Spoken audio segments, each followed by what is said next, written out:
Hey everyone, how's it going? Matthew Kadish here, author, evil genius, and cracked out on caffeine. Coming at you today for our Sunday FUNDAY live stream with the Legion of Doom. Yes, the panel of the most evil geniuses that I could find coming at me to talk about how to take over the world by complaining about stuff no one cares about. And I've got a very special panel of guests today. As you can see, we've got with us the man who only knows the power of the dark side, Mr. MattVader. MattVader, why don't you tell everyone where they can find out about you and your wicked ways? Oh, hey, everybody. You can find me at MattVader74 on Twitter, and I just started an Instagram feed as well. And also MattVader on Mixer. I play some games over there sometimes, too. So. All right. Now, you may have adopted the darkness, but he was born into it. Coming at us from Midnight's Edge headquarters is the one, the only Tom Connors. Tom, take it away. Hello. I like that intro. That was dark. Well, we got to build up your stature here because everyone knows that you've got the shaved head, so you're on your way to evil genius extreme right there. And last but not least, yes, I just need to work on my laugh. Yes, last but not least, a very special guest that I'm very excited to have on the stream for the first time, a very good friend of mine, the man who is impossible to get away from because he's so fast, and a magnanimous oil tycoon himself, the one, the only Roadking, my buddy Steve. Steve, why don't you introduce yourself? Yeah, how you guys doing? My name is Steve. I'm here to just talk to Matt. I've a USC film grad from years back, worked in Hollywood for decades, and yeah, just here to chime on in and see what I can add to the discussion. Yeah, Steve brings a lot of real-world Hollywood experience to the table, so it's going to be exciting to see his insights on some of this stuff. So why don't we get right to it? We've got a lot of news to cover today, and a lot of it has to do with Marvel, oddly enough. So Deadline recently, before we get started, my girlfriend just got home. Let me get the dogs out of here so they don't bark. Too late. I have the smallest, yappiest dogs a man could possibly get. I apologize for that. I told my girlfriend, I was like, when you get home, I'm going to be live streaming. She's like, well, lock up the dogs. Whatever. All right, so we run a professional show here on the Legion of Doom, as I'm sure you're all aware, so please forgive these brief interludes. So Deadline recently did a interview with Marvel TV boss Jeff Loeb, and for those of you who don't know, the Marvel TV section is separate from the Marvel movie section, even though the Marvel movie section is responsible for making a lot of TV shows, like the upcoming Disney Plus shows, Loki, Vision and Wanda, Falcon and Winter Soldier and all those things. But the Marvel TV section kind of runs in tandem with that. And they've got a lot of stuff on their slate, which is really interesting and we're going to talk about. So Jeff Loeb was interviewed about kind of the future of Marvel TV now that all the Netflix series are ending, along with Agents of S.H.I.E.L.D. And there were some interesting things in here that I wanted to cover. But the first one that we're going to do is called, Is Marvel TV Going Young Adult? And there was a part in here of this interview that I found very interesting, where it says that Jeff Loeb says, we took a look at the Marvel universe that was upcoming, and we knew that Tom Holland was going to be playing the role of Peter Parker in Spider-Man. So the idea of a YA, aka young adult, the idea of young heroes was something that got us very excited because it works really well on television, and that's true. You just need to look at the CW to see how many young adult-oriented shows are on there. Then Deadline asks, it has become one of the major streams for you in a very short time with Cloak and Dagger on Freeform and Runaways on Hulu, both now Disney-controlled units, to which Loeb replies, and great casts and really completely different shows in terms of tone. And yet you can see how these kids would mix well together. Deadline then says, the much rumored Cloak and Dagger and Runaways crossover has become official. Is this going to be just a one-off, even though the two outlets have shared corporate parenthood? And Loeb replies, this is something we've wanted to do since season 1 on both shows. We hope it's the first of many. It's one of the many benefits of having all of our shows on Disney-based platforms. It's a shared universe, hashtag it's all connected. And then Deadline goes on to say, in that vein, ABC's Carrie Burke revealed at TCA that you guys are in active talks on a new project for them that will be a female-focused character. What can you tell us about that project, and is it intended to air while S.H.I.E.L.D. is still on ABC or afterwards? And Loeb says that's classified. I'm sorry. So have any of you guys watched, either Cloak and Dagger or The Runaways? Matt, have you done that? I've got a bunch of Cloak and Daggers on my DVR that I have not watched yet. But no, I haven't watched it. It's just I don't even know if I'm going to watch them at all. But they just when I hear young adult, it makes me feel old, and I don't know if it's my thing. I don't know if it's geared towards me as an audience, and I mean I'll probably watch the first couple episodes and make a determination from there. So, all right, Roadking, have you had the chance to watch any of those series? I attempted. Cloak and Dagger.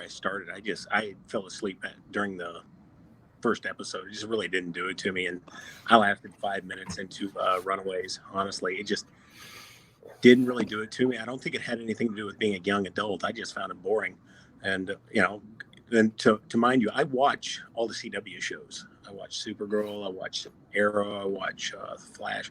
I enjoy those. So it has nothing to do with being young adult. They just boring. I don't know. Well, young adult's like a category. It's a genre. Mm-hmm. It's basically like the characters are kind of younger. The subject matter is geared more towards younger people, but adults can enjoy that stuff too. Tom, have you watched any of these shows? The last time I watched Cloak and Dagger, I want to say Henry Thomas was in it. Wasn't that who was in the original movie? I have not seen the new show. And as far as the Runaways, I got to agree with Steven. I got a few minutes into it and it just wasn't my bag. Nothing personally. I was just like, obviously this isn't for me. Right, so, I mean, this doesn't really thrill me at all. Do I like idea of crossovers though? Oh yeah. They always are nice for, a little boost in the ratings and to get, your fans excited for something.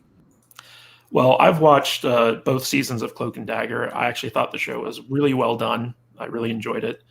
Haven't seen The Runaways yet, but it looks like Marvel TV is going to be putting a bigger focus on some young adult offerings, kind of like CW-ish style TV shows in my estimation. And the Cloak and Dagger crossover with Runaways is going to be happening. I believe that will probably happen on Hulu. They may even bring Cloak and Dagger over to Hulu at some point because it's kind of limited on what it can do over on Freeform. Which used to be ABC Family, by the way. But it is interesting that they're making like another level of connectedness with these shows. In fact, I kind of skipped over this part before, but Jeff Loeb kind of talks about how there is some crossover between the way that Marvel kind of handles their different levels of heroes. So basically, the Marvel heroes are the ones that are most closely associated with the movies. So that would be S.H.I.E.L.D. and that would be Agent Carter. They came from the movies. Our two leads were actually in the movies. Then the next group is the Marvel street level heroes, or the Marvel Knights, as we sometimes call them here. So if the Marvel heroes are here to save the universe, the Marvel street level heroes or the Marvel Knights often say they are just there to save themselves or to save the neighborhood. Some of those appeared on Netflix, but there are others that live in that category, which is still to come. And it looks like they are trying to do another level to that, where it's beyond street level. It's like the young adult level, where you have teens who are like, dealing with issues and saving themselves. But the interesting thing was where they mentioned that they're going to be doing a new series for Marvel Television with a female-focused character. Chances are it's going to be in the young adult genre, because obviously, like, we know that Agent Peggy Carter is coming back for the final season of Agent of S.H.I.E.L.D., but she already had her TV series that got canceled. That was on ABC, so I don't think that the female-focused show they're talking about is going to be Agent Carter. But I think it's going to be a new superhero that we haven't seen yet on TV, and they're going to kind of give her show. So what I want to get from you guys are your theories on what this show could be. Tom, what do you think could be the next YA female-centric Marvel show that we see? Gosh. Well, the door's a little wider open now that they have like the X-Men and stuff on board. There's a lot of young teens in the X-Men that they could do something with. I mean, I'm not offhand sure what they would do next or what would tie in well with what they already have, because I haven't really watched it. So I can't really say outside of just broad speculation. A young Black Widow. I don't know. Well, they kind of alluded to the Black Widow school in the Agent Carter TV series, so that might not be completely out of the realm of possibility. Maybe not Black Widow, but someone from that. I do. Oh, go ahead. No, finish your thought, Tom. I was gonna say I do like the idea though that the shows are set up to where, like you kind of pointed out in so many words, that the movies affect the shows, but the shows don't affect the movies. That's one thing that I've always noticed. And I did, I watched S.H.I.E.L.D. for the first couple seasons, then I fell out and all that kind of stuff. I just, outside of the Netflix shows, I just haven't really felt like their television side of things have been real great, whether it was under, what's his face before, like Perlmutter, or under Jeff Loeb here now. So I don't really care, I guess, for lack of a better way of putting it. So I don't have enough to really go on. I mean, if you were asking me about some of the other level shows, I'd be a little bit more apt to have an opinion. Matt, what do you think could be this mystery YA series that Marvel has in the works? Well, it's like Tom just said, they have the X-Men to play with now, right? So it wouldn't surprise me if we got, adventures from Professor Xavier's School of Mutants. Maybe do a Kitty Pryde series or something like that. But there's a whole trove of mutants that they can explore that are in the academy, right? So, yeah. Steve, Mr. Roadking, what do you think? What's your speculation? Honestly, based on what we saw in the last few years, I could see them doing, and this is a stretch, but a Spider-Gwen, something like that. Bringing Spider-Man, because that's the most popular character. Bringing in some other version, and that's not Spider-Man himself, not interfering with the movies. That's there you dropped it. Oh, sorry, yeah, flip. That's what I would like to see. If not that, maybe something with the X-Men, but they've got to be very careful with that. I mean, it feels like this Young Mutants thing that they're already doing. It's like, how are they going to retread it? I mean, what's going to happen here? So just be cautious with that. I don't know. Beyond that, I have not a clue. They do have a New Mutants movie that they're not releasing, right? Yeah, they're just sitting on it till February as of right now, I think. It will never see the light of day. It'll probably be it'll just get dropped on Hulu, probably. Either that or they'll just vault it and we'll never see it because they're probably going to reboot all the X-Men stuff anyway, and they don't want to. Well, doesn't it have that one girl from Game of Thrones in it? So that's probably one of the reasons why I have a feeling they'll still drop it, but I don't think it'll see theatrical release since X-Men did so bad. I think it depends on Marvel's overall strategy for the X-Men going forward. If it conflicts with that, they probably just want to, just take the loss, take the write-off. But in terms of X-Men, I don't think we're going to be seeing any X-Men on TV anytime soon because that's going to be a movie property.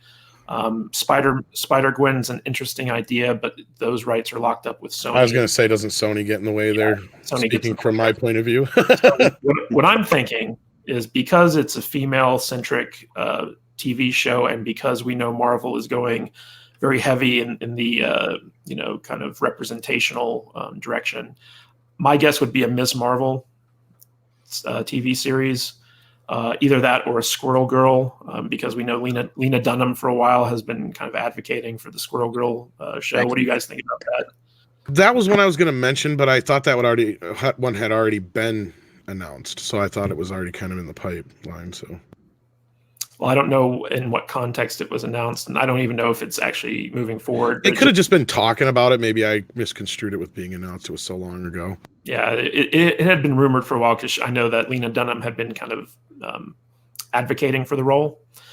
I thought Lena Dunham was going to be Mole Man or something. She's a diverse actress. She could probably play some of that stuff. Yeah. Yeah, my guess, if I had to put money down on it with Vegas odds, I'd say Ms. Marvel is probably going to be the direction they're going to take it in. The Marvel TV universe is going to be getting some young adult focused stuff pretty soon. But in addition to that, we also have the official announcement that Marvel is going to be doing more adult-oriented animated fare. And in this interview, one of the interesting things is that they actually confirmed a Howard the Duck TV show. It's going to be a Howard the Duck animated series. That's the one that Kevin Smith's attached to, isn't it? I don't know. They didn't. I'm pretty sure. I can look real quick for you. I'm going to read you through this and kind of give you a heads up on what Marvel has planned on the animation front here. So let me just hit this real quick so everyone knows what we're talking about. So Deadline asks, what do you know now that you like with new affection is animation? What you do, sorry, English. What you do know now that you like with a new affection is animation. God, that sentence structure. Yeah, that's bad. Sorry, my writer brain. Which, of course, was Marvel TV's primary pillar before S.H.I.E.L.D. debuted in the fall of 2013. What turned the spotlight back on the tunes, so to speak, for you? To which Loeb replies, I am a huge Archer fan, and Dan Buckley, who's the president of all things other than the studio here at Marvel, and I started talking about how we have this mutual love of animation and also pushing that wall. The idea of doing something that was more adult, some of which was started with the idea of doing a Deadpool animated. What we really like is the notion of putting together a group of titles that could be a group, as we had done with the Defenders. Deadline then asks, how did you construct your band of misfits? Loeb, we just started looking through things that made us laugh. You know how Patton Oswalt playing MODOK, Will and Josh, who had this take on Hit Monkey. The idea of a monkey assassin just made us smile. When Chelsea Handler and Erica Rivenonia came in, and we started talking about how we do what we sort of refer to as Laverne and Shirley in the Marvel Universe. Deadline then says, it's a very good way of putting it, by the way, to which Loeb replies, when you put Tigra and Dazzler together and you know that Chelsea's going to voice Tigra, you just know that it's going to be fun and that it was just inevitable that we were going to do Howard the Duck. And we knew that kind of Howard the Duck we wanted to do was not going to be a live action guy in a suit or a CG creature or whatever. We just want to do it as a straight ahead, smart, funny, political, to which Deadline interrupts. Is he going to run for president like in the comics? Loeb laughs. We'll see what happens. And then Loeb goes on to say, then we're going to put them all together in this thing called the Offenders. Instead of the Defenders, it's the Offenders, which makes me smile. You know, the original pitch for it was the team that nobody asked for. It was just such the perfect marriage of tone and network with Hulu. So these are going to be animated shows on Hulu. I don't know, other than Howard the Duck, what seems to be confirmed. But Tom, let's start with you. What do you think of this proposed animated slate for adults that Marvel is kind of looking at? I'm excited, actually. As I sent you the story there, yeah, in February, Kevin was talking about this. I'm really excited for Howard the Duck. And Kevin Smith, if he's going to be involved, is just one of the best ideas ever. I know he's not really popular now, but I mean, I've just been a huge fan of his forever, and I still hang on to that. I actually was a fan of the original Howard the Duck movie, as bad as it is.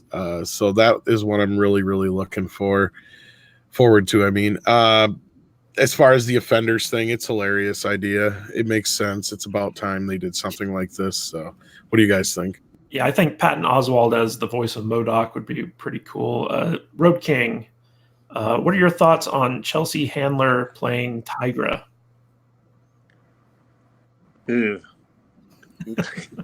Cautiously pessimistic. I'm not a Chelsea Handler fan or Chelsea Handler fan. I mean, I don't know this Erica Revenoya or whoever her name is, but it could be. I mean, there are moments where she is funny, so I'll give her that. But I'm kind of like that. Just kind of makes me scratch my head. She just didn't seem like what I would fit in. I do agree with if anybody's going to do Howard the Duck, though, it's got to be Kevin Smith. I mean, that's just a match made in heaven to me. He's the people who've seen the movie don't really know the character outside of the two little clips we've seen with from the Marvel universe, with Howard, and one of them wasn't even a clip. He just walked by us. So, there she is. Okay. She looks like she's pretty heavily involved in producing animation. So I'm wondering if maybe she's going to be more of on the producing end than she is. I've seen South Park on there. That's good pedigree. Yeah, that is. Yeah, especially on the comedy side. MattVader, what do you think of this news? Are you excited for a Howard the Duck TV show or the Offenders team up that nobody to be honest, this is the first time I've heard of it. But if it's got Kevin Smith attached to it, I'll probably check it out for sure. I'm not really enthused about Patton Oswalt or Chesley Handler being on it, but if they can keep the SJW crap out of it, then it'll be good. Or maybe, I don't know. I'll watch it just because it's got Kevin Smith attached to it. That's about the only reason I would look at it. Well, Kevin Smith was rumored a while back to be attached to showrun or be the head writer on a unannounced, quote unquote, nostalgic IP. Mm-hmm. And I don't know if this would qualify. I mean, it's possible. Because I think that one was for CW, though, wasn't it? Or Warner Brothers? It was unannounced, like what exactly it was. He didn't even specify? Okay. Yeah, I kind of speculated that it had something to do with Greg Berlanti. But it might be, this Howard the Duck thing. Do you think they'll get Seth Green back to do the voice like he did in the movies? I don't see why not. I mean, what's he up to? Yeah, he's up to anything. I love that. And his little cameo in Guardians of the Galaxy at the end. Why do you let him lick your face like that? It's gross. I'm probably more excited about MODOK than anything else. Yeah, MODOK's one. Yeah, Patton Oswalt. I got to agree with those guys. With Chelsea Handler and Patton Oswalt, they can be funny as long as they're not doing their shtick. Right. Well, I think Patton Oswalt's shtick is pretty good. Like I recently saw him on the Red Letter Media Best of the Worst thing that he did, and he was just being himself there, and he's hilarious. When they relaunched Mystery Science Theater 3000, they had like this big live stream at Meltdown Comics in LA, and he was there, and he was just doing his thing. He was hilarious. Like he just started reading tweets, like angry tweets from people who were watching the live stream. It was hilarious. So I think that he's good, but he's also done like lots of voice work in the past, like most famously Ratatouille, something like that. It's kind of interesting to see like how all these big streaming services are kind of ramping up their animation offerings. So we got Marvel right here, which is going to be all this stuff, by the way, is for Hulu because it's more adult oriented. But like we heard last week that Star Trek animated offerings are being ramped up, not only for adults but for kids as well. And I'm sure Warner Brothers probably has a lot of stuff in the pipeline in addition to what they already do with their DC characters. So it's going to be pretty interesting. We have a comment from Obscure Sugar 585 over on Mixer. Is Marvel going to lose some Steam credibility with all these Disney Plus shows? Well, like I said, what we're going over in this article in particular is actually just about Hulu. All this stuff is going to be based around Hulu, and Disney Plus is going to have its own stuff. And when you have all these different streaming networks, they're going to need a lot of content in order to get people interested in checking them out. Do you think they might mean like as far as like being PG-13-esque or anything like that? Because I'd imagine they got to be the same level as the Netflix shows, which those are pretty much borderline are in most cases. Well, I mean, it's definitely going to be for an older crowd. Yeah, that's what I'm saying. I mean, that's why I think they're going to be on Hulu. That's my point I was getting to, if that's what they're asking. Well, I mean, they specifically say in this article that all this stuff is basically for Hulu. And speaking of Hulu and more adult-oriented stuff, we're going to be talking about the big thing in this article, which was that they're going to be, Marvel TV is going to be offering a lot of new horror or terror-based TV shows on Hulu. Particularly Ghost Rider has been confirmed. So if you guys ever watched Agents of S.H.I.E.L.D., the season where Ghost Rider was there, the Robbie Reyes version of Ghost Rider, he is coming back in his own TV show, which is very exciting. But Marvel also announced a slate of other things that they're going to be tying into what they're calling their Journey into Terror series. So basically, Loeb says they're getting this brand that's known throughout the world. It was just a different kind of strategizing. Marvel Adult Animation is on Hulu, for example. We were talking with them in terms of them, Hulu, and they started scratching because when you look at the success that they've had with Castle Rock in the world of terror, something that really interested us and interested them, and we always knew that we were going to do something with Ghost Rider, we were just waiting for the right place to put it. Then we started having the same conversation, which was there is in the comic book world the Spirit of Vengeance. And they are this sort of unusual group of characters which involve Ghost Rider, which involve Hellstrom, and which involve Hellstrom's sister Anna. We suddenly saw that there were 3 or 4 shows that we could put together that we now refer to as Adventure into Fear. Deadline asks, is that Marvel horror under another name? To which Loeb replies, no, it's terror. Because when you say horror, it means so many different things. There's everything from Saw, which is the last thing we want to do, gore fest kind of thing, to there's a monster running around. What we love is the notion of how we can present a Marvel hero who was truly feared and truly believed that they were a monster. But then as the story goes on, they realize, oh, I'm the hero of the story. I'm not the villain of the story. That's not something we've ever done before. So we started with Ghost Rider. We went out and managed to get Gabriel Luna to come back and reproduce the role he played on S.H.I.E.L.D. Then we're going to do Hellstrom, and then there's a couple more that we haven't revealed yet. All right. So this is the big news of this article, in my opinion, which is that they're doing some more adult-oriented, scary Marvel character shows specifically for Hulu. So like the Disney Plus stuff, that's for the kiddies, that's for the families. So they're going to leave the edgier stuff out of there. But this is our first inkling of what we can expect to see on the Hulu side of things. And it really seems to me like Marvel TV is focusing on Hulu offerings, whereas Marvel Studios, which is the movie side of things, is focusing on Disney Plus. But MattVader, what do you think about a Ghost Rider TV show, and what do you think are the 2 other shows that they kind of hinted at? So I quit watching Agents of S.H.I.E.L.D. at the beginning of that Ghost Rider series. So I don't know anything about that guy, about that character, how they portrayed him in this show. But Ghost Rider in general, I'd love to see a TV show for that. I think that would be fantastic. As long as it's good. The movies, I enjoyed the movies with Nicolas Cage. So if they're kind of in that vein or whatever, then I think they'll be good. Hellstrom, I don't know what Hellstrom is. I'm not familiar with that character. So yeah, I haven't really heard of him either. Steve, what do you think are going to be the 2 shows that were not yet announced? Who would you like to see from the Marvel Scaryverse up on TV? God, that's such a tough question. I think was it one of I always mix these 2 up: Man-Thing and Swamp-Thing. It's Man-Thing for Marvel. Okay, yeah, Man-Thing. I think that's one right there that's a very distinct possibility, because they've been talking about that for a while and teasing it, somehow fitting this guy in. There's another one. God, that is a tough question. I would have said Ghost Rider, but obviously, maybe they could do something with the other side of kind of universe where Doctor Strange resides, because there's a lot in there. I mean, they have almost like a Cthulhu type creature, with that the Ancient One deals with. That's a possibility too, something along those lines.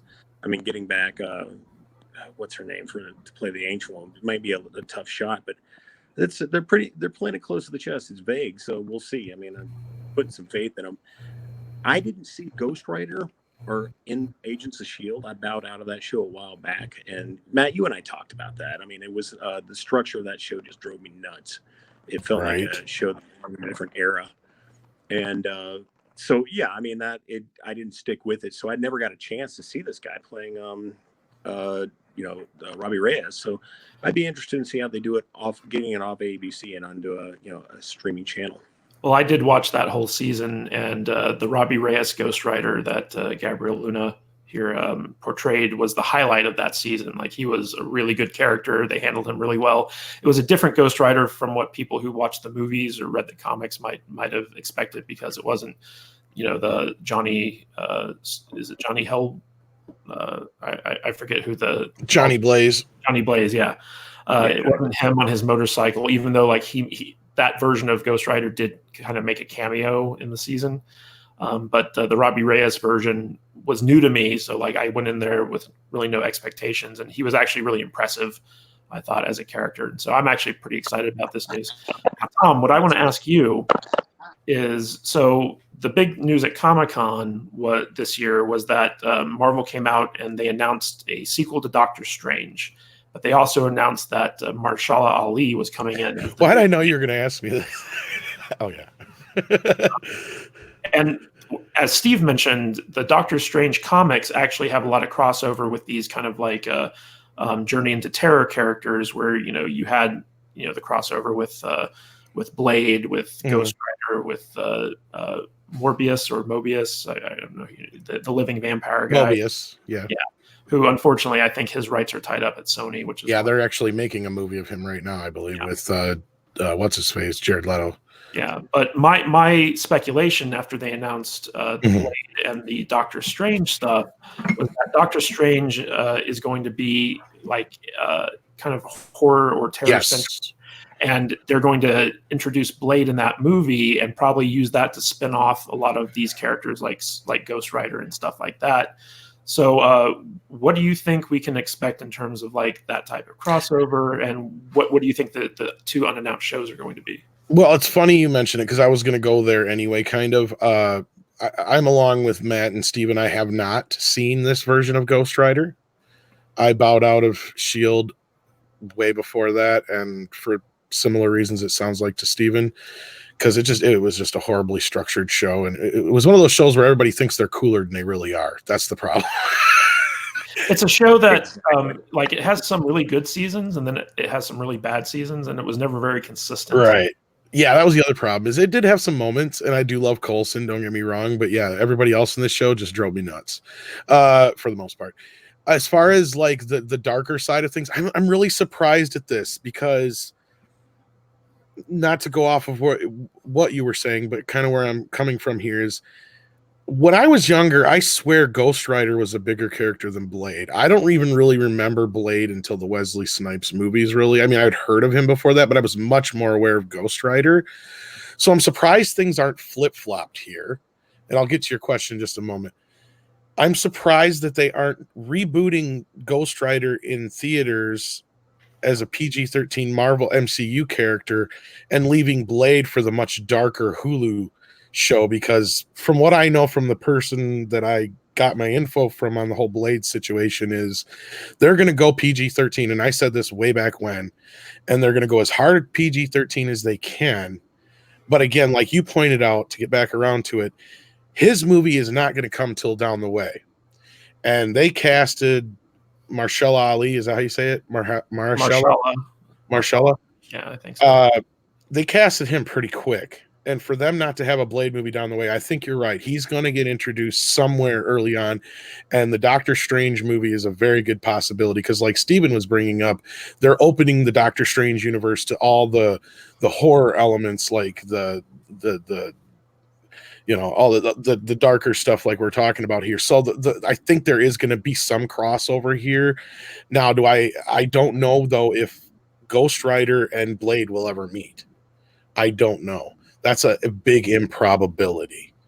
Since these shows are not going to be on Disney Plus, since they're going to be run by Jeff Loeb under ABC Television and not the actual Marvel portion by Kevin Feige, I have a hard time seeing them ever cross over. Now, that is not saying that it isn't an impossibility, because there's been several characters from the movies who have crossed over onto the other shows, because hasn't Samuel Jackson showed up on S.H.I.E.L.D. and Lady Sif and a few other characters.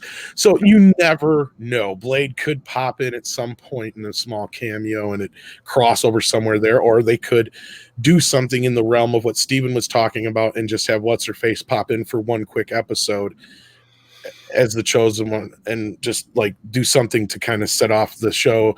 They could do something like that. That could be one of these other shows.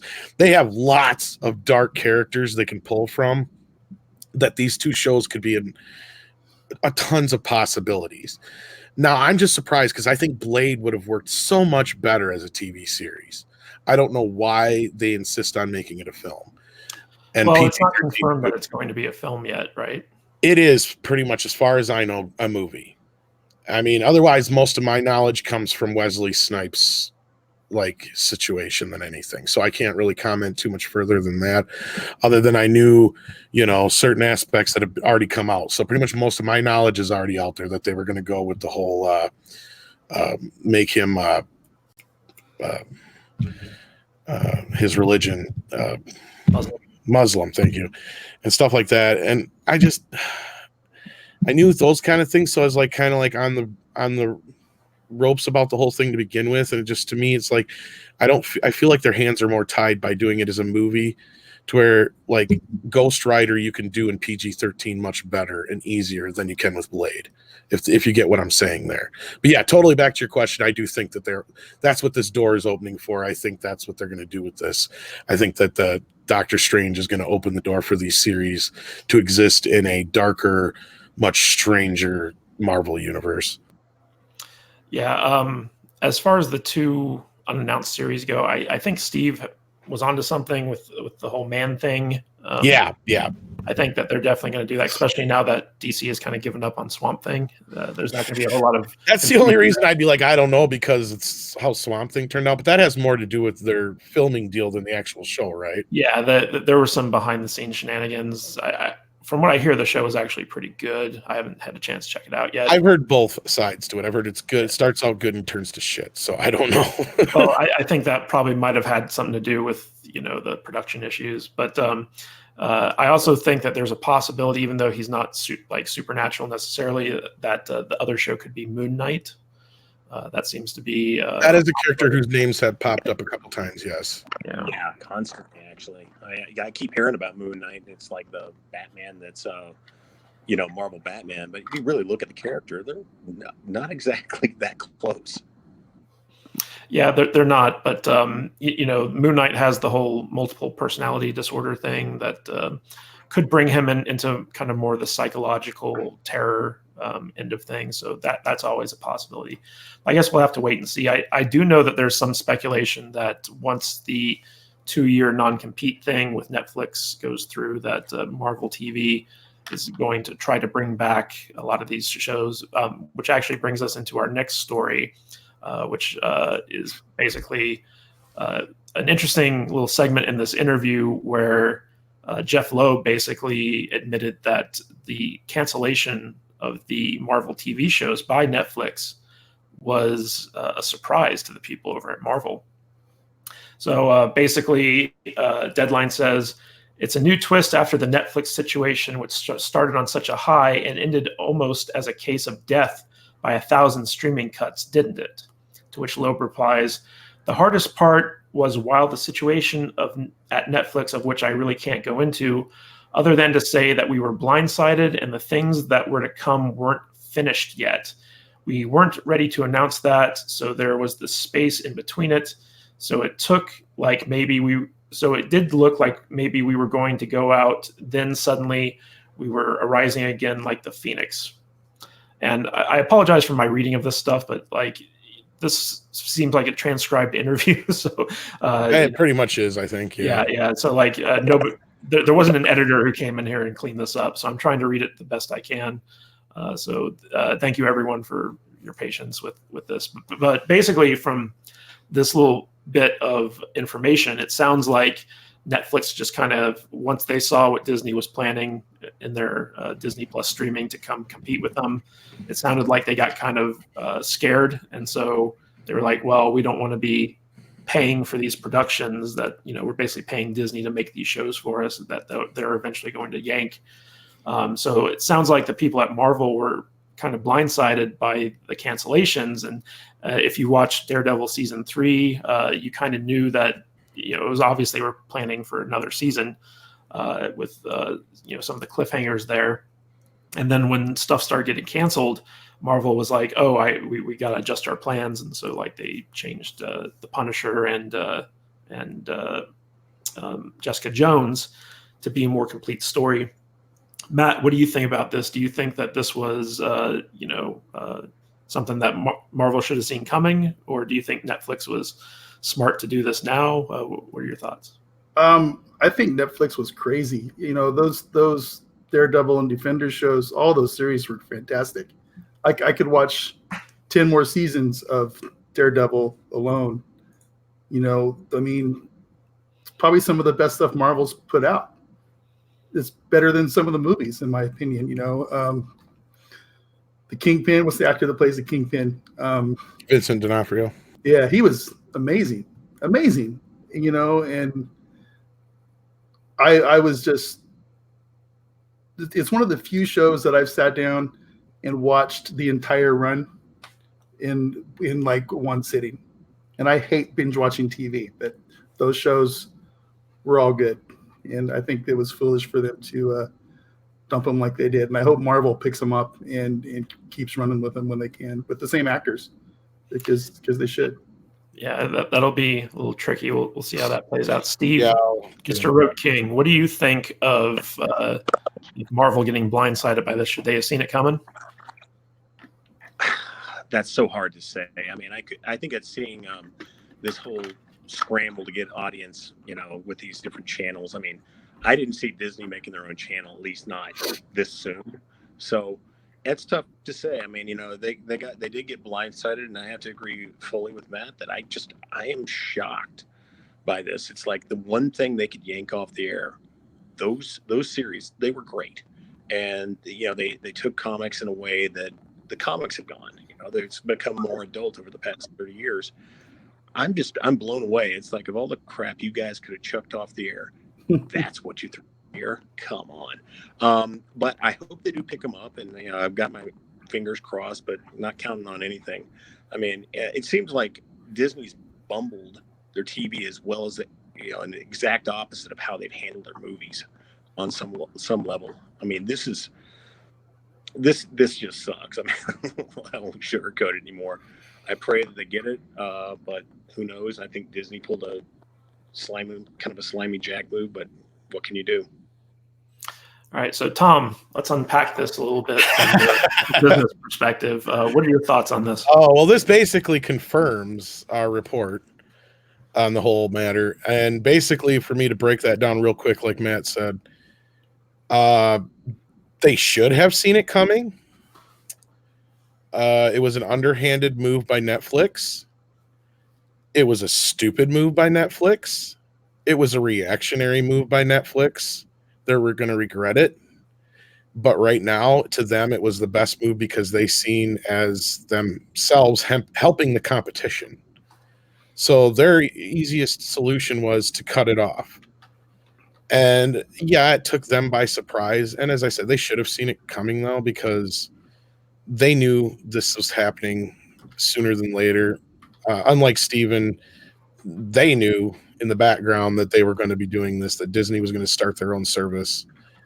Now, the problem here is, and Disney knew this, and this is why they were blindsided by it, I believe, or at least Marvel anyway, the television side of things, is because they had a contract with Netflix for, I think, another 4 years. If I'm not mistaken, Matt, unless you know different. I wasn't privy to the contract.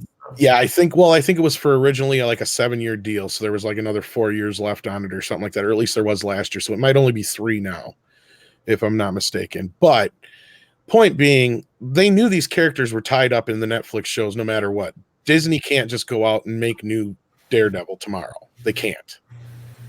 And Netflix knew this, so it was a calculated move on their part to basically sideline these characters for a good couple of years, to more or less just say F you to Disney and you're trying to compete with us. That's really all it is. It's just petty bullshit.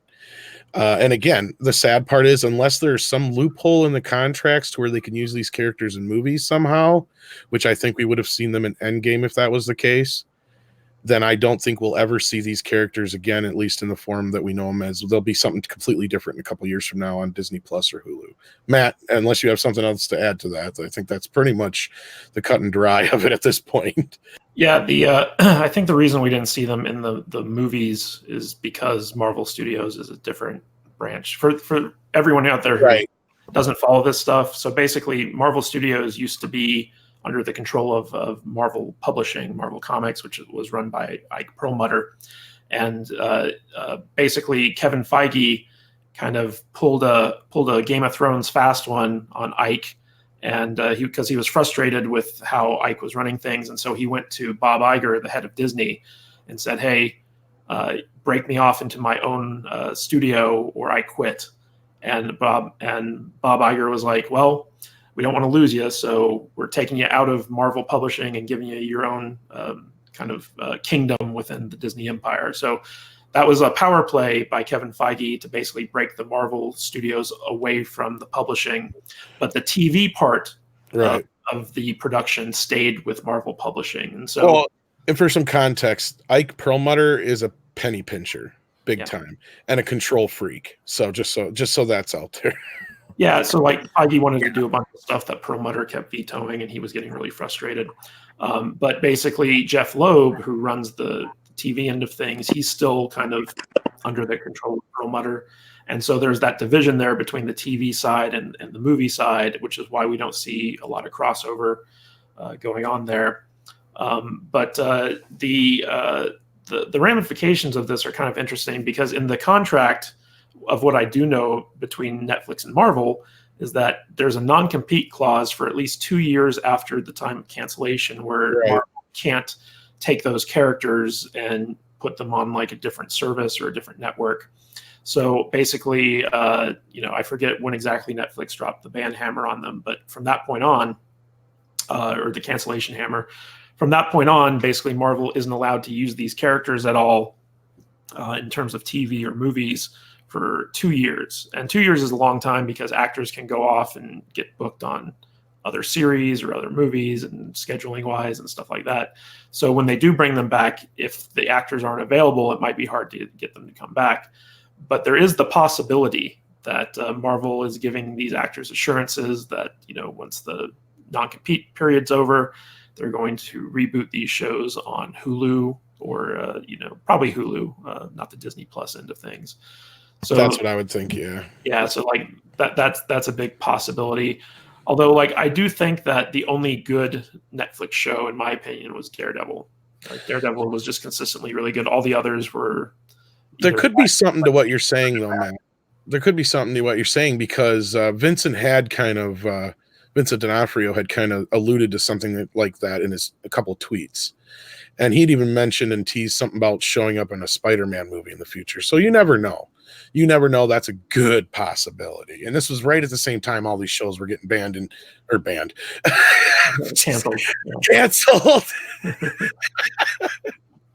All these shows were getting canceled because they are pretty much banned from use. That's the thing. That's what kind of got it. And so he was saying all this. So it kind of makes me believe that you might be onto something there. Of course, speculatively, but yeah. But I got to say, just off of this one Deadline article, Marvel has some very big plans for their TV unit going forward. And before we head on to the next topic, I want to get your guys' closing thoughts on the future of Marvel TV. And are you excited about it? Where do you think it's going to go? Is it going to be more focused on Hulu or Disney Plus? MattVader, why don't you tell us what your final thoughts are on Marvel's TV slate? I'm excited for like the Hulu type stuff. You know, I like the edgier, more PG-13 R-rated type stuff. So the terror stuff? It's called Journey into Terror. The Journey into Terror stuff. I will definitely be checking out. I'm kind of excited about that. I've been thinking, it's like, what about the Mephisto character? Isn't he like somebody that's a possibility? You know, works with all those guys at the same time. It's like making his little side deals, and you know, Mephisto is basically the devil, right?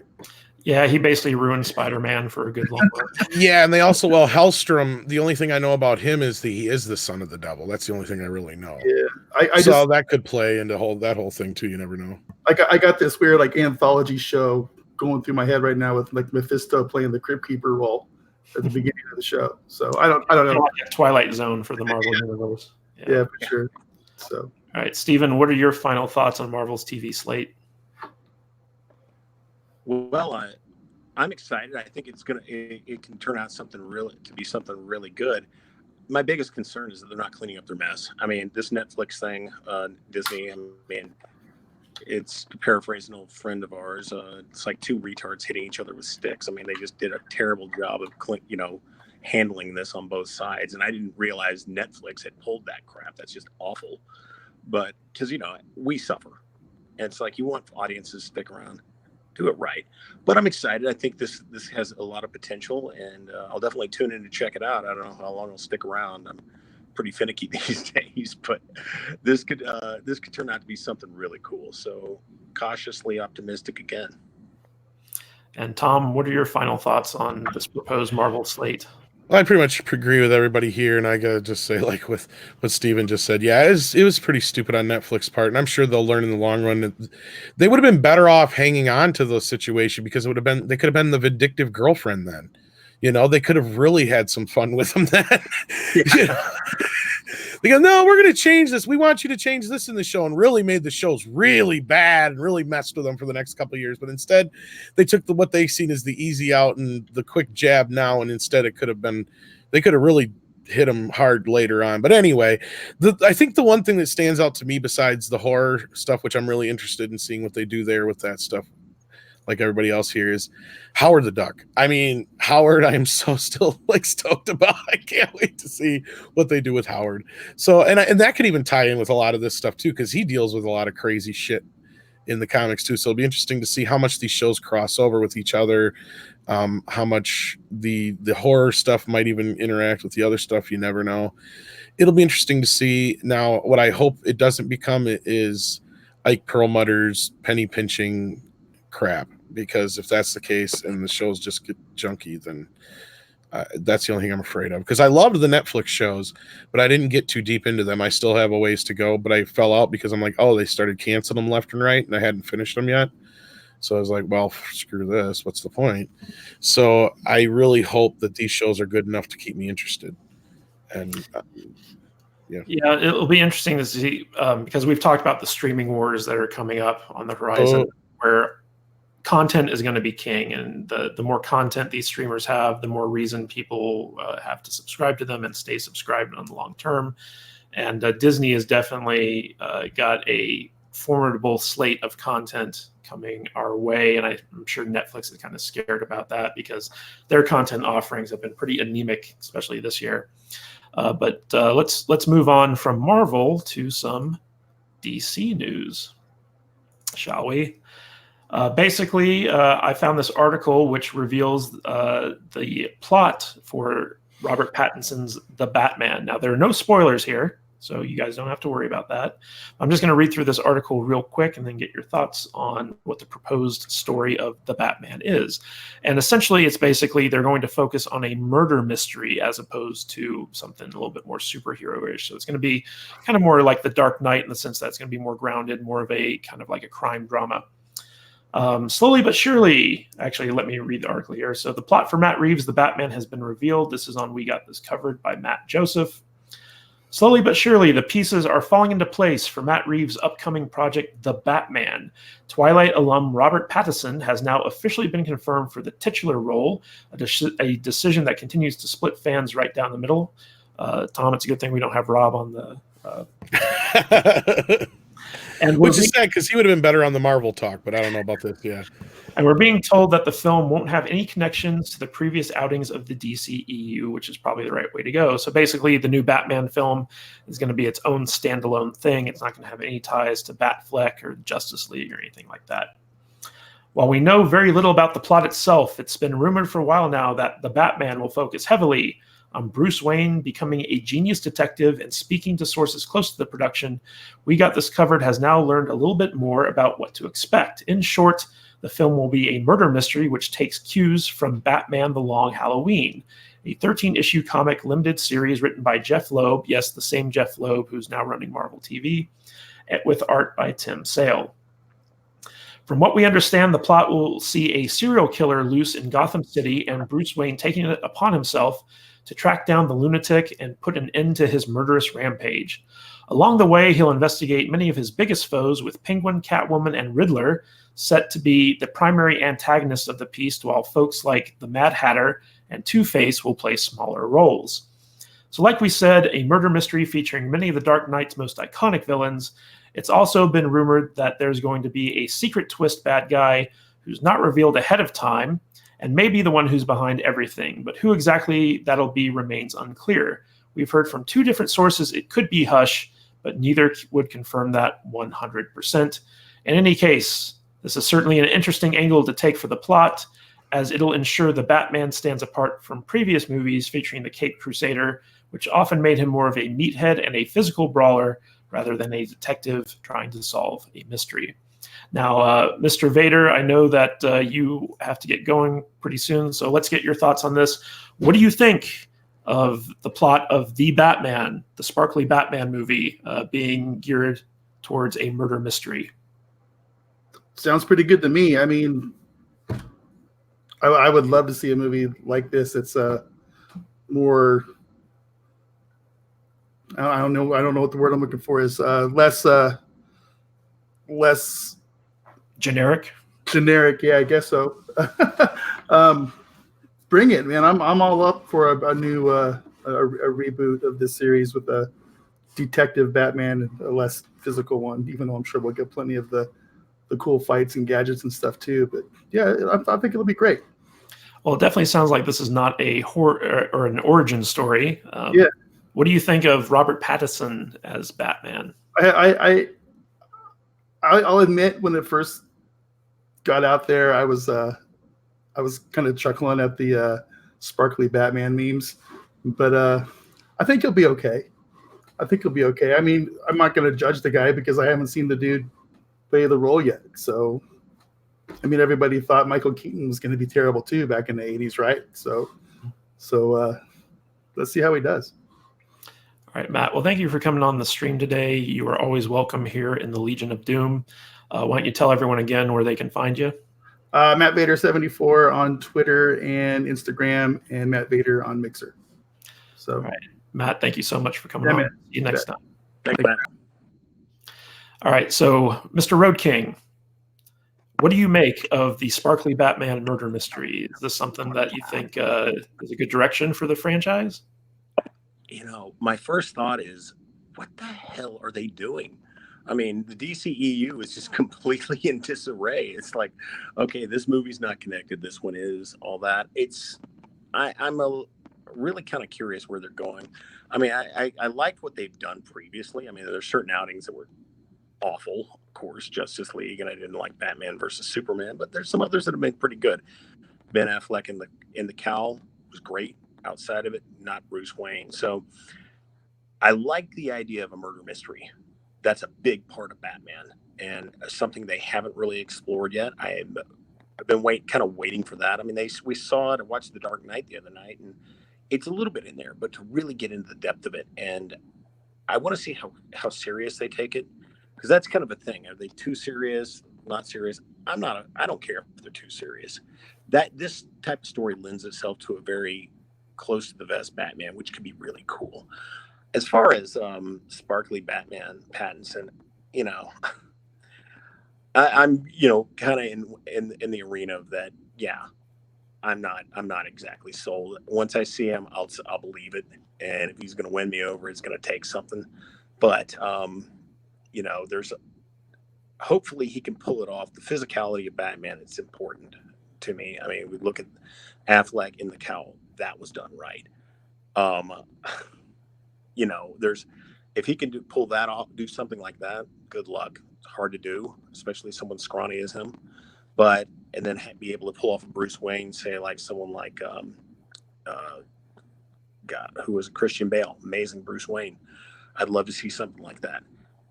I'm really suspicious, really hesitant, but the plot seems like a good direction, and I like the people making it. I think it could be really good, but we shall see. Yeah, Tom, it's been rumored that The Long Halloween is kind of going to be the source for a lot of different Batman movies for some time now. I know that Christopher Nolan drew on it when he was, making his trilogy, and this seems to be kind of following that trend where I don't know if you ever read The Long Halloween. I think it's kind of overrated personally, but this sounds more like Hush. Yeah, I mean, like there are probably going to be elements of that too, but The Long Halloween was a big thing because it was a big murder mystery type right thing. And the elements of Batman being a detective in that thing where basically all of his rogues gallery were suspects. So it's going to basically be Mask of the Phantasm again? I don't know. I mean, well, I got to say first to Steven, why so serious? He kept saying about it being well serious. Played. As far as what, not to throw him under the bus because he just left, but to what MattVader said about, yeah, everybody said the same thing about Michael Keaton, but they also said it about just about every other Batman up through Ben Affleck, of course. And sooner or later, we got to be right about one of them, is what I'm trying to say.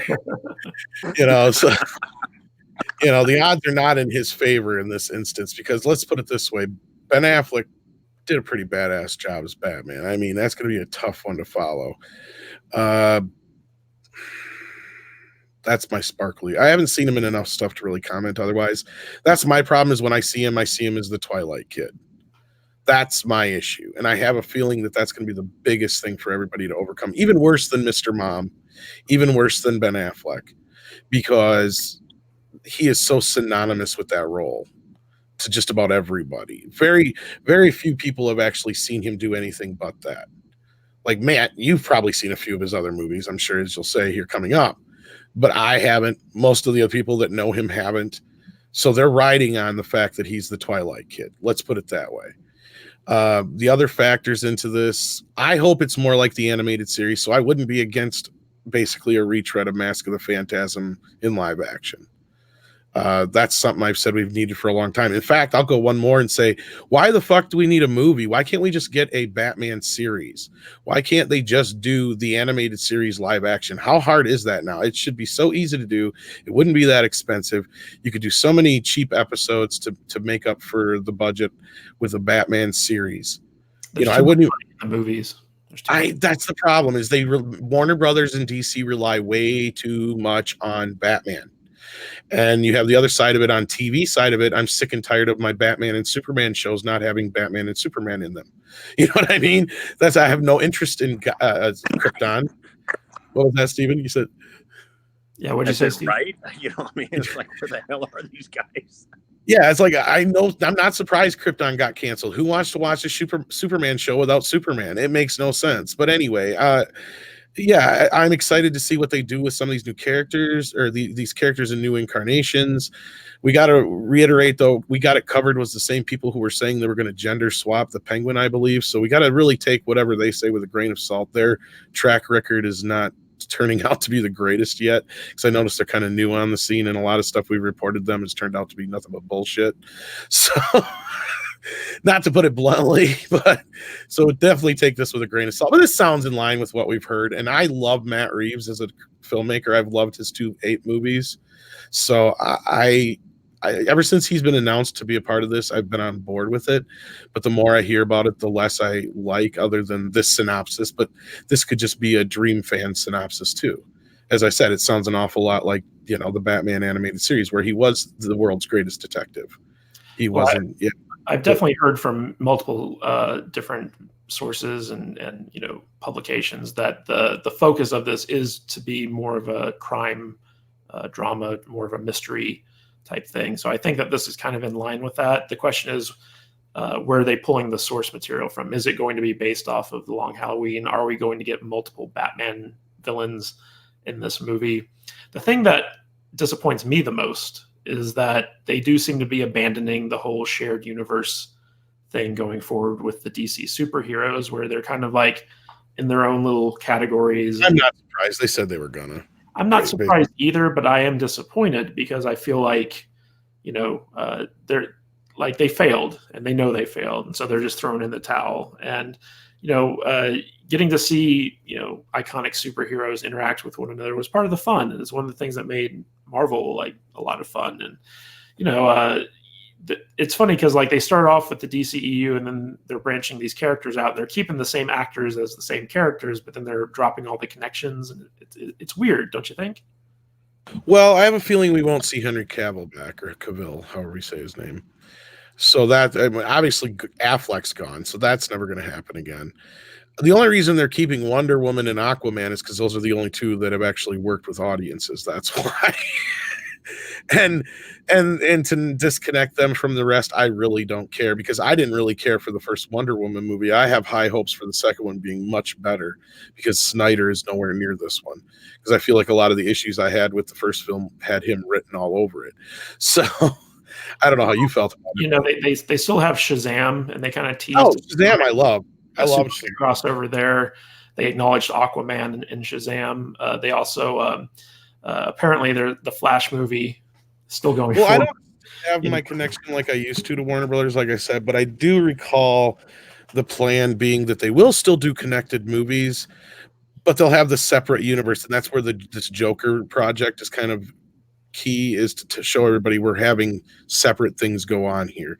And that's a big thing they're pushing on the CW shows too, is the multiverse thing. So everything kind of takes place in the same multiverse. Is kind of their what I kind of heard through the grapevine was their mentality over there, to where it's not like everything's really disconnected so much, Matt, as it's just they can connect at any point they want to if they want to have fun with it. But this doesn't make it to where everybody's so boxed into the Snyderverse or whatever, whoever's in control at this time. You know what I mean?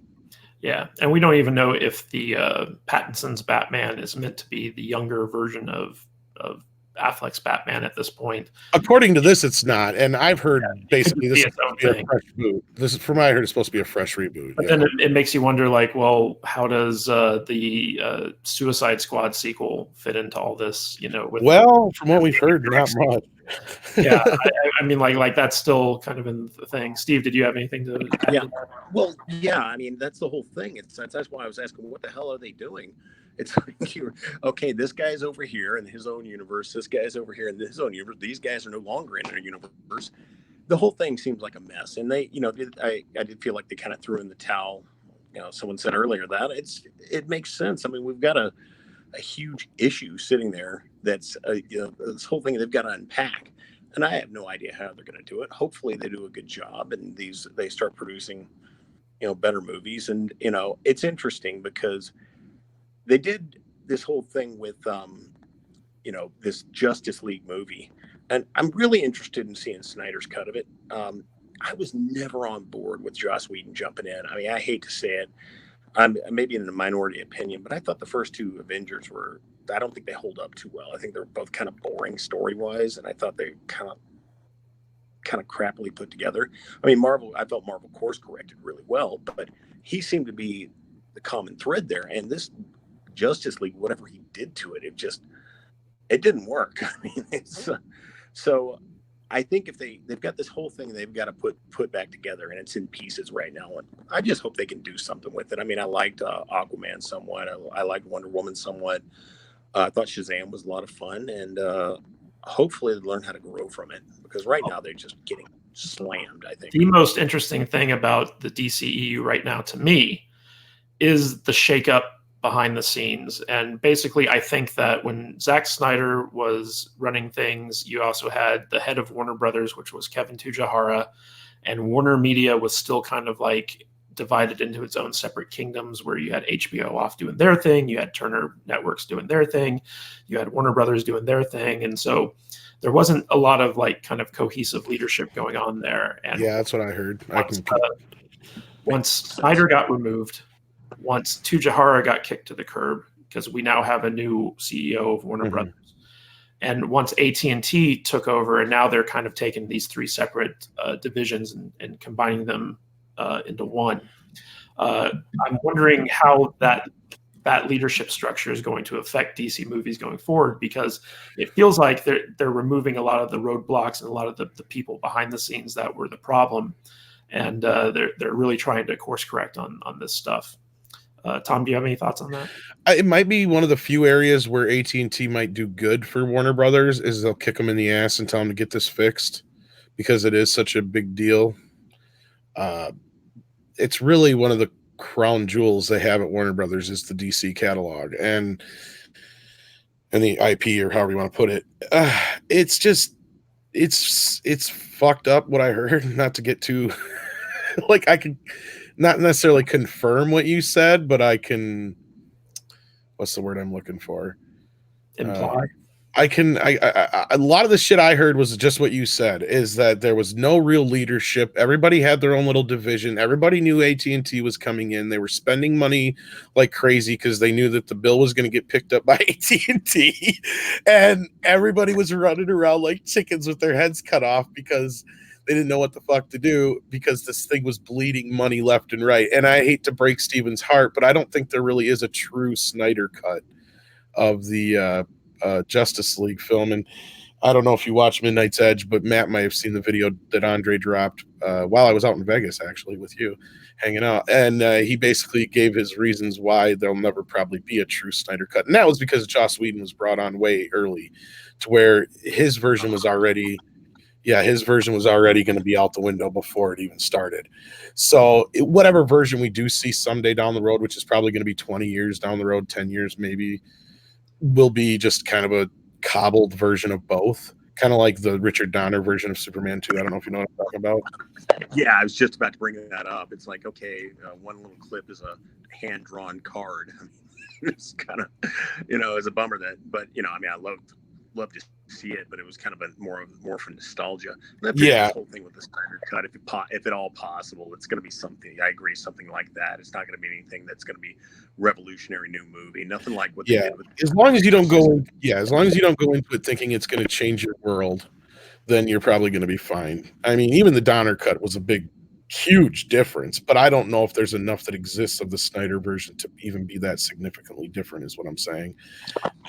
Interesting. I read Kevin Smith said something about it existing, and that's what kind of got it in my head. Yeah, and that's what Andre was touching on, is that there is a rough assembly cut done by Snyder early on, but as he points out, it still doesn't matter. That version was still tainted by Joss Whedon, because Joss was brought on way early in the writing process before they even started filming. So yeah, makes sense. Got it. Yeah, and plus, I don't think Zack Snyder is very well regarded at Warner Brothers at the moment, so it's hard to say if they'd ever bring him back to. No, from what we heard, he was actually shit canned. It wasn't an amicable thing, or however you want to put it. But it coincided with the tragedy with his daughter. Well, actually, after that, that's the thing, is everybody likes to coincide it, but his daughter had passed away long before that happened. Like, it had been almost 6 months, I think. So it was kind of like one of those things where they made a lot of excuses on both sides just to be able to use that as an excuse to get rid of him. Yeah, so I doubt that just because of that reason that we're going to see anything in terms of this. Yeah, the tragedy inside of it all is really going to be the thing that, like, it's going to really hinge on. And like Andre pointed out in his thing, at this point right now, the last thing they want you to do is see a version that could very possibly make them look bad. Yeah. Oh, so. Yeah, that makes sense. That's the main reason we won't see it. And we've heard, like, there was this report, I can't remember the guy who did it, but he said that basically Warner Brothers' whole MO right now on this is to deny existence, tell the people whatever they want to hear, but in the process know that it's never going to happen because they're just a bunch of idiots, basically, is the way they're treating us as fans. And I don't even want to see it. I'm not even a Snyder fan. I would love to see it just out of morbid curiosity. I don't want to see it just because I'm a fan or anything like that. But yeah, I get where you're coming from, though, Stephen, as a fan. And I understand why people liked those versions. And I liked portions of those versions. But it was just, otherwise it was just a horrid mess, in my opinion. Well, yeah, and I agree with that. I mean, I think it started off well enough. I mean, and I think Matt, we kind of agreed. And when we saw it, Man of Steel, I actually liked it.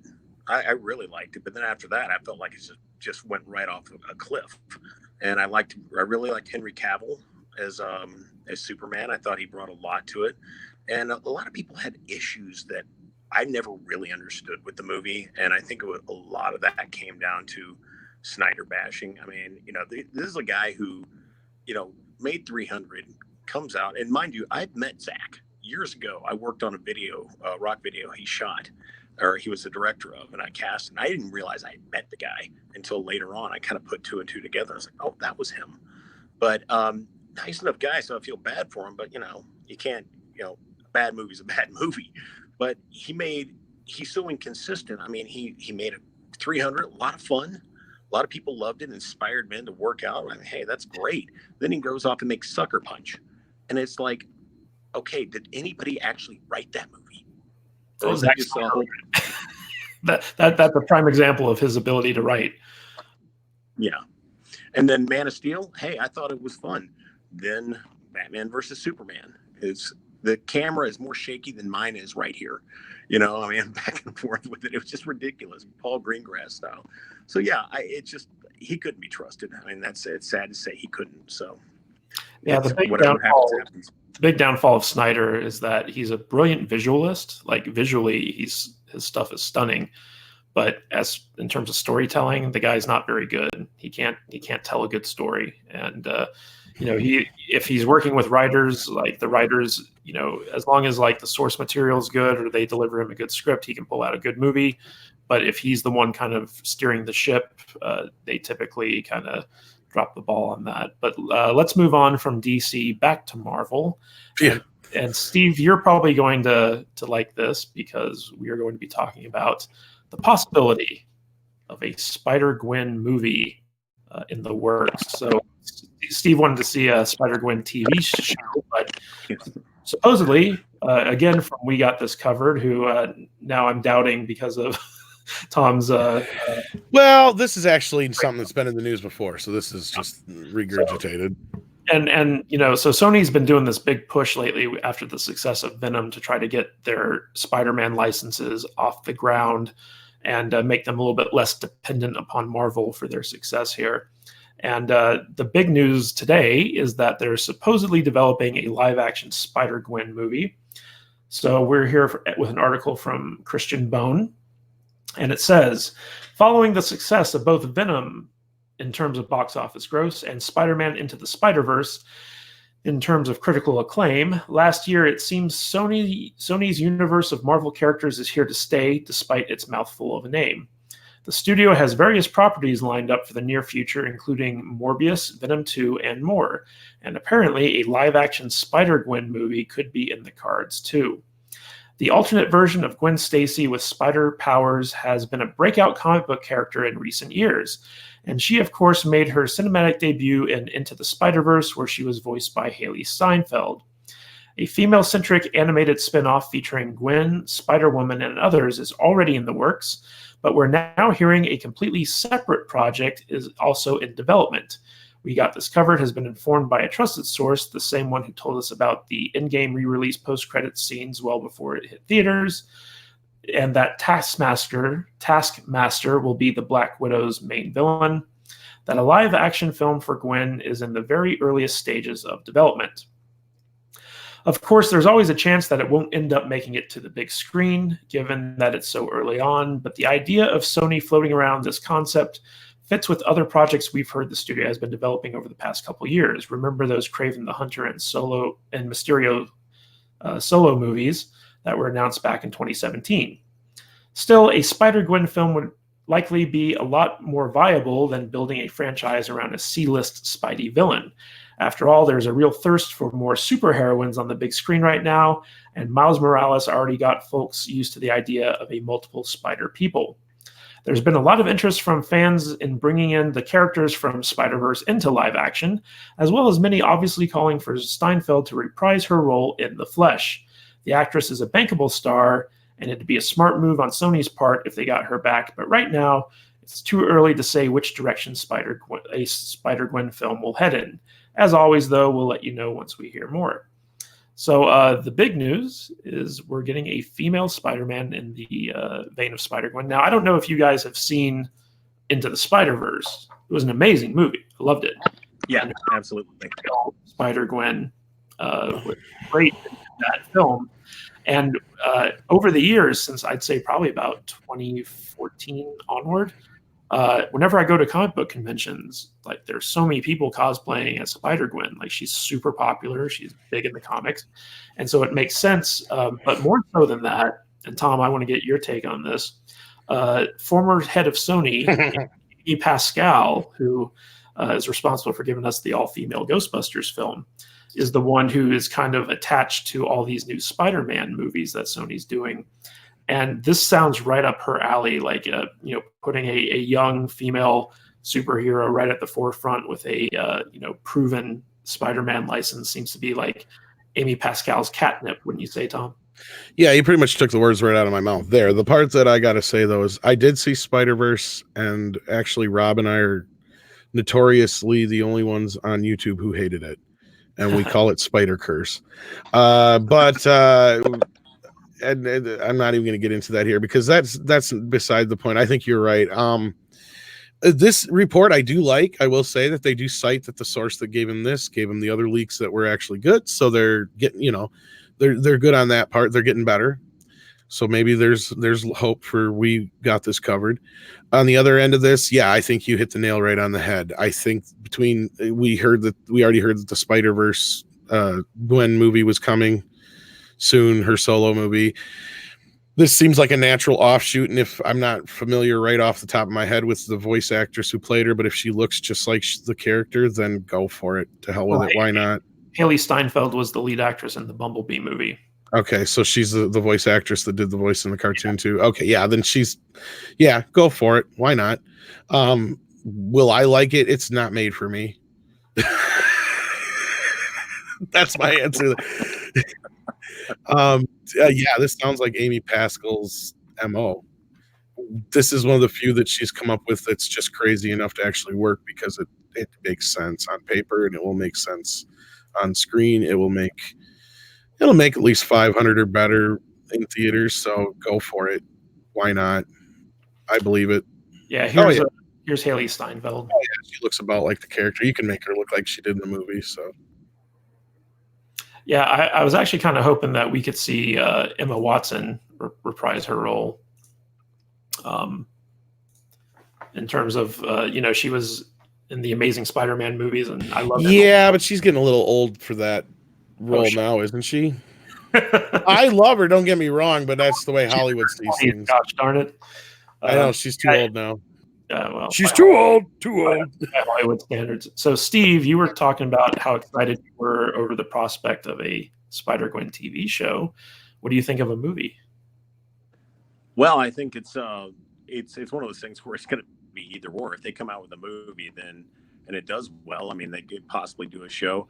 I just think, I think expanding the Spider-Verse right now is going to be a really good thing and a big thing for not Sony and Marvel. I'm kind of 50-50 on it. I did not really like Venom that much as a Spider-Man movie because it really wasn't, but I thought it was enjoyable, somewhat enjoyable otherwise. I loved Into the Spider-Verse. I'm with you on that. I thought it was fun, and I thought she was an intriguing character. So it could go either way. I think it'd be one of these wonderful things that if they did it right And yeah, Haley Steinfeld, I think she's great. I liked her pretty much in everything she's been in, starting with True Grit. I was blown away with Oh, with that's her what in she was. that. Okay, I know exactly. Yeah, What she you're started. talking That about. was her. Yeah. Okay. Yeah, that was her first role, and she was a little smart ass girl up against Jeff Bridges with the West She Arkansas was also accent. in the Pitch Perfect sequels, which Yeah, are pretty and fun. Ender's Game. Yeah. She played Petra in Ender's Game, so I like her pedigree. I think it could be fun, but it's developing live action for Sony has been kind of one of those hit and miss things. And I have yet to see the new Spider-Man. It's been kind of a rough month, or rough 2 months for me to check that out. So I haven't had a chance, but I want to see where they go further with it. So yeah, I'm excited. I think it could be a lot of fun, and it's all going to come down to, again, who's directing, who's casting, that whole bit. But that kind of kiboshes a TV show until that happens. So we shall see. Yeah. Well, what's funny is, so of all the Spider properties that Sony has access to, I think Spider-Gwen is probably the most bankable one that they have. Because right now, like the Black Cat, Silver Sable movie that they've been kind of tossing around, like nobody really knows who those characters are. Nobody really cares. Last I heard, that was dead anyway. But yeah. But like the recent rumors of like basically making the Spider-Man villains into like their own movies, like Kraven the Hunter and stuff like that. I mean, it succeeded with Venom because Venom is kind of like probably the most well-developed Spider-Man bad guy that they got, who could stand on his own outside of Spider-Man. Well, just so people know that my hatred for Spider-Verse doesn't have anything to do with Sony, I actually kind of liked Venom for what it was. I thought Venom was an okay film. My biggest thing is like I hate that Sony keeps trying to do Spider-Man stuff. It's like just give it back to Marvel already. Just do your own thing. But it's one of the few franchises that Sony owns that's actually worth. I agree, though. Yeah, darn. So they're obviously and understandably reluctant to give it up, even though I think movie-going audiences in general would just prefer that they give it back to Marvel. And Marvel's probably like, why did we ever sign away the rights to these guys? Disney will probably have to end up buying out Sony in order to get them back under one roof. But I also don't like Amy Pascal being attached to all this stuff because as an executive, she used to run Sony and she did a terrible job at that. And as a producer, she's been a little bit better in terms of she produced Into the Spider-Verse. And well, isn't Avi Arad still kind of attached to this shit too? Yeah, he's attached to it too. Yeah. But like she got attached to it after she got fired from Sony, basically, and she went off and started her own production. Well, that was because she produced the original ones, and then I think she put something in the whole contract deal to where she was attached to all Spider-Man stuff for X amount of years after. Yeah. And so she's in a prime position to pretty much just ruining. I think that these Spider-Man films like Venom and Into the Spider-Verse succeeded despite her, as opposed to because of her. And I could just see her really pushing for a Spider-Gwen movie because she wants that representation on screen.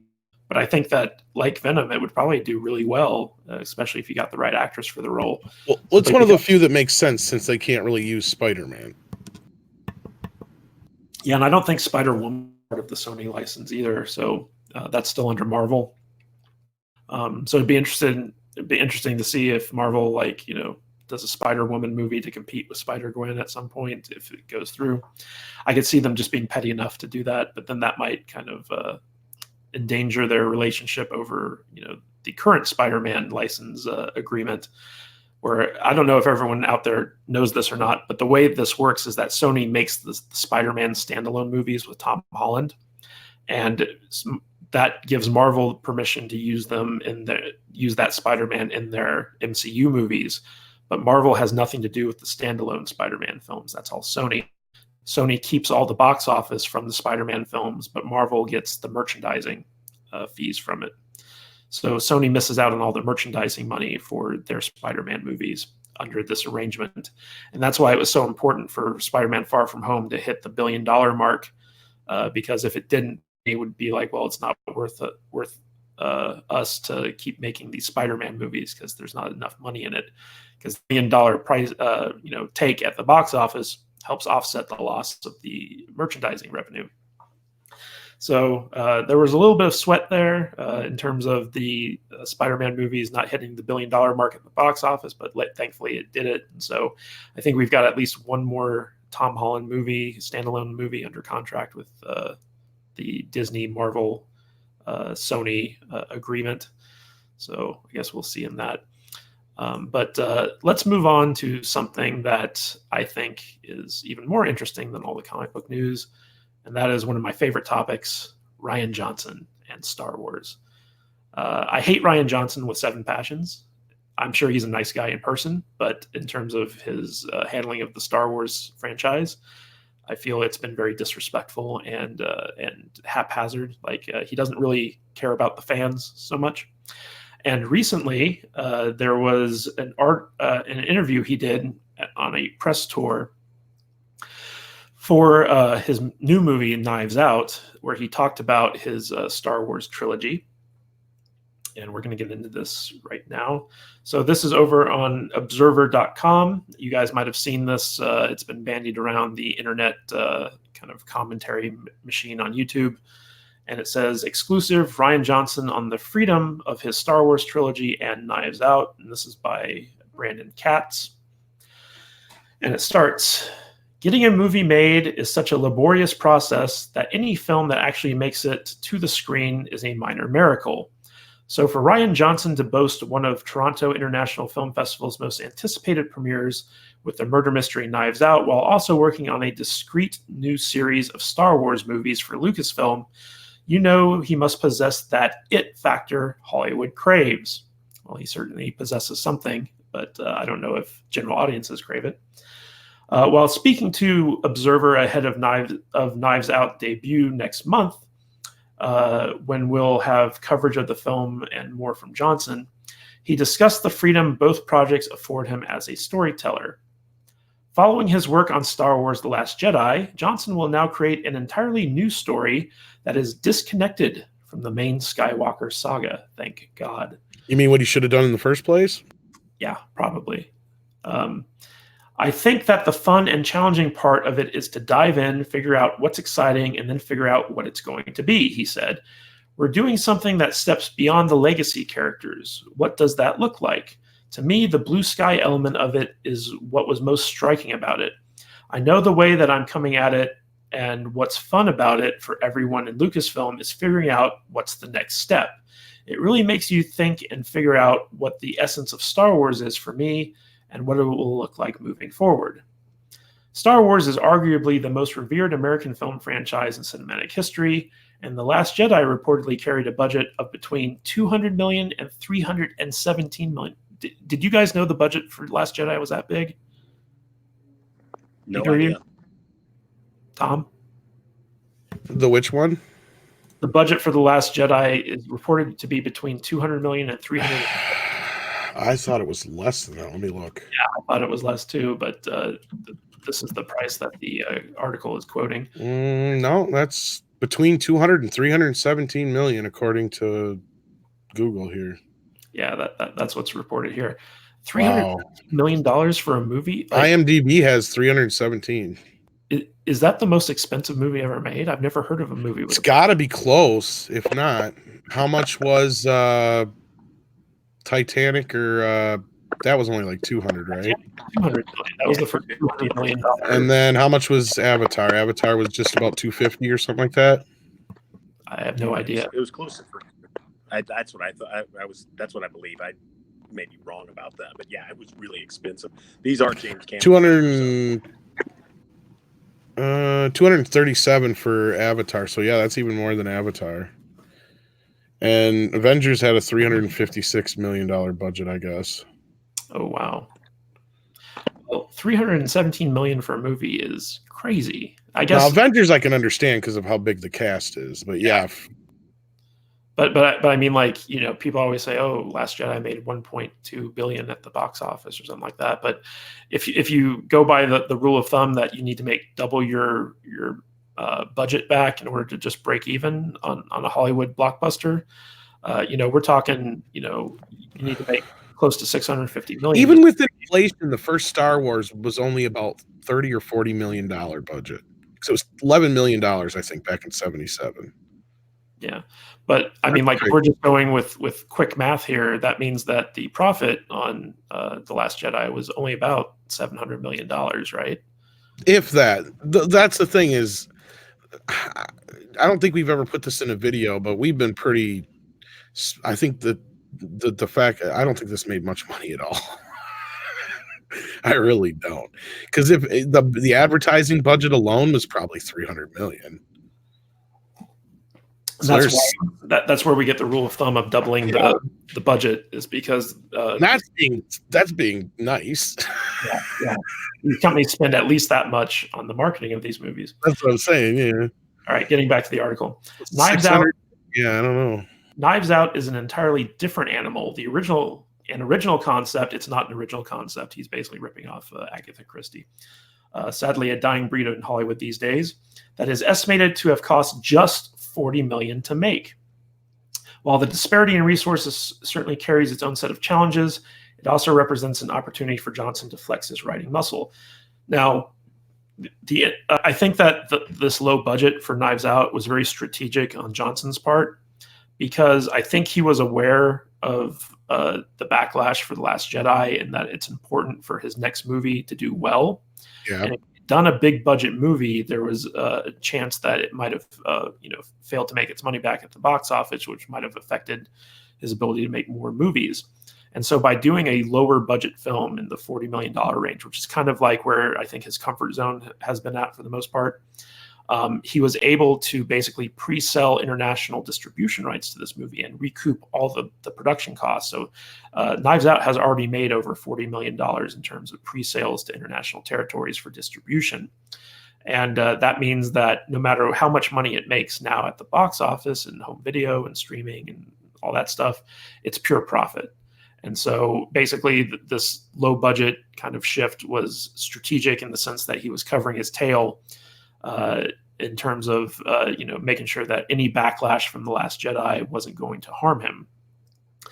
And I don't want to go through the rest of this article because it just talks about Knives Out and it doesn't really say anything very interesting. But the big news here is that, I dropped a video a few days ago where I said that I was pretty confident that his trilogy was still going forward. And there's a lot of rumor out there about how, it's been canceled. A lot of people who are against The Last Jedi and, against how Rian Johnson handled the franchise have been very vocal in their belief that, his trilogy is not moving forward simply because no one's heard anything about it. Like, Bob Iger hasn't mentioned anything about it. But Kathleen Kennedy during Celebration did say that Rian Johnson was involved with Benioff and Weiss, talking to them about their trilogy, which led me to believe that, he was still moving forward with his because they're just coordinating on what each other are doing. And now that he's going out and doing press for Knives Out, a lot of news outlets are asking him about, what's the status on your Star Wars trilogy? And unfortunately for Star Wars fans, it's still going forward. I've always been very vocal about my belief that it was never canceled. It's never been in danger of being canceled, so long as Kathleen Kennedy is the head of Lucasfilm, because she's the one who is in love with Rian Johnson. She has a great working relationship with the guy. And, because Knives Out is going to be a hit in terms of, being profitable, they've got no reason to take him off this thing, and he's got no reason to step away from it. And I think I joked with someone the other day that the only way that Rian Johnson's Star Wars trilogy isn't going forward is if, number one, the Benioff and Weiss trilogy bombs badly. Number two, Kathleen Kennedy gets fired or steps down from Lucasfilm. And number three, I forget what the third one was. But if those two things happen where the Benioff and Weiss trilogy fail, Bob Iger leaves as well. So if Iger leaves, if Kennedy leaves, and if the Benioff and Weiss trilogy fails to do well at the box office, then I think you'll see Rian Johnson, his stuff canceled, and they look to go in a different direction. But the big thing here is that one of the big arguments that Johnson's defenders have used is that he was too tied into what came before. Like he needs to be able to do his own thing in terms of Star Wars in order to, just free him up to let his auteur nature take over.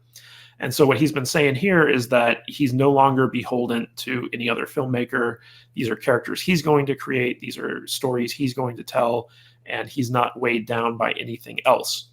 And what I think it's looking like, and you guys can correct me if I'm wrong on this, from what I'm hearing, the Benioff and Weiss trilogy is definitely set in the Old Republic. I don't know at what point, but it seems like that because of their Game of Thrones background, they want it to be a little bit more like, Game of Thronesy, so it's going to be Old Republic type stuff.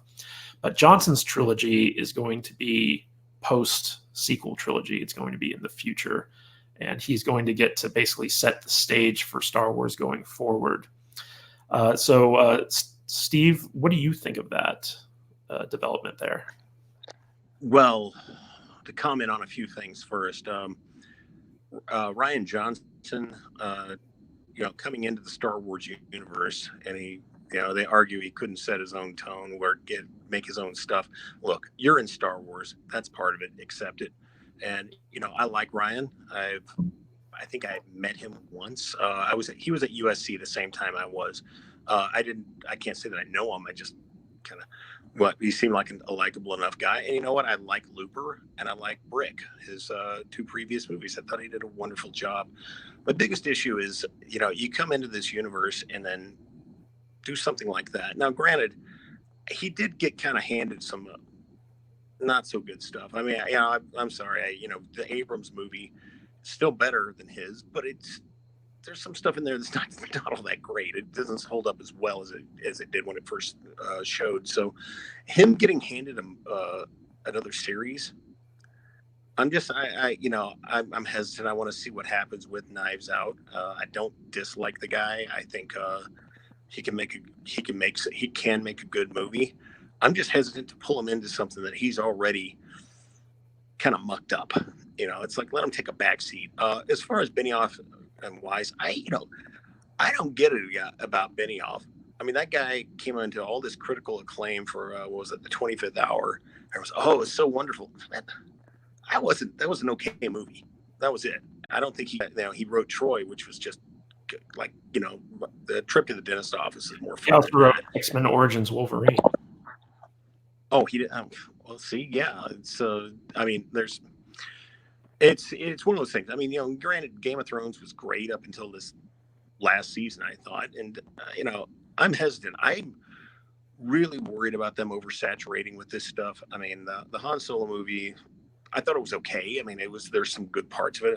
The kid who played him surprised me a bit, but I'm really, really worried about them extending themselves too much. As far as Kathleen Kennedy, it's kind of shocking because seeing how she did so much great work with Steven Spielberg in the past, I thought that was tremendous. I mean, it seemed like a smart movie. I got a guy who's directly tied in. She had a part of the Indiana Jones stuff. You figured she'd make something great happen. I just don't know where they got going. I think they were trying to differentiate themselves so much from Lucas, they ended up falling over the opposite direction. So I think, Kathleen Kennedy, her background is being as a logistical producer, where she gets creative people everything they need to get their vision on screen. And I think her biggest issue is that she hired all these auteurs, all these directors and writers who had their own vision instead of a cohesive vision across all these different projects. And because of all these individual visions, the movies are just wildly inconsistent with one another, and Rian Johnson being the biggest one of the bunch. Tom, what do you think of this development? First of all, did you ever think that the Rian Johnson trilogy was actually canceled? How much time do we got? We got as much time as you want, buddy. Oh, good Lord. Okay, I'm going to empathize with Rian Johnson for just one moment here first, to go off of what Steven said. Yeah, this guy was a guy who was put in a position he shouldn't have been put in. Okay. This was like the rookie all of a sudden being the sheriff. You know what I mean? He should have been given he should have been doing like Rogue One or something to that effect, not The Last Jedi. Totally agree. So I do understand from a point of view that this guy was basically had the world put upon his shoulders in a way, and it just didn't work out for him. Now, a lot of it is his own fault. Yeah, he also had the problem, like he was writing the script before The Awakens was finished, so he didn't know what the final movie was going to be while he was trying to develop his movie, which was another issue. And then you had the other side of it where Trevorrow has pretty much confirmed, at least his side of the story, is that his falling out with Disney had very little to do with his movie underperforming so much as he had Luke as a major part of his script and did not agree with Rian Johnson killing Luke. So spoilers for anybody who hasn't seen the movie. Don't see the movie if you haven't. Yeah. Anyway, so he was like really adamantly pissed about that because come on, let's face it. Who gives a shit about Book of Henry? This guy made Jurassic World. Okay.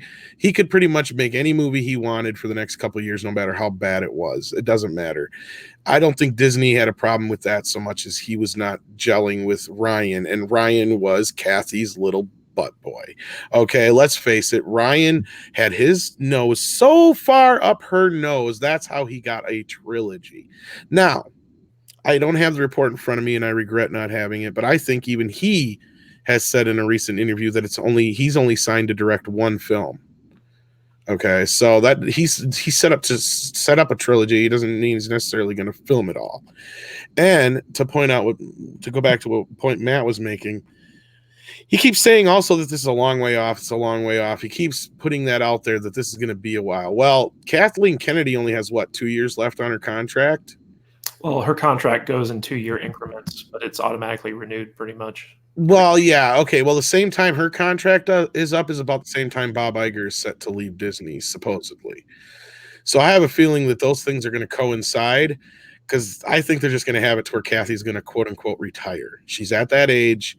She'll say, because I think at that point, I don't know. I could be wrong with you on this one, man. I could be wrong, but like she's going to milk that position for all it's worth. She's not going to retire until 2030 at the very least. Mark my words. Well, that's only if the hatred of her doesn't get to the people. Because I'll tell you, I don't hate Kathleen Kennedy, but I am convinced completely that the only reason she got the job she did, and she is who she is, she could be anybody. She just happened to work with Steven Spielberg, Robert Zemeckis, and all these great directors, and all this did was put her in a position she shouldn't be in right now.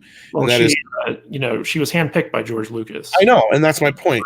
She was a friend of his. Is instead of getting people like Ron Howard and Steven Spielberg and and Robert Zemeckis to direct her Star Wars movies, she got these little auteur directors who were not capable of doing this because they were cheap and she thought they were pliable.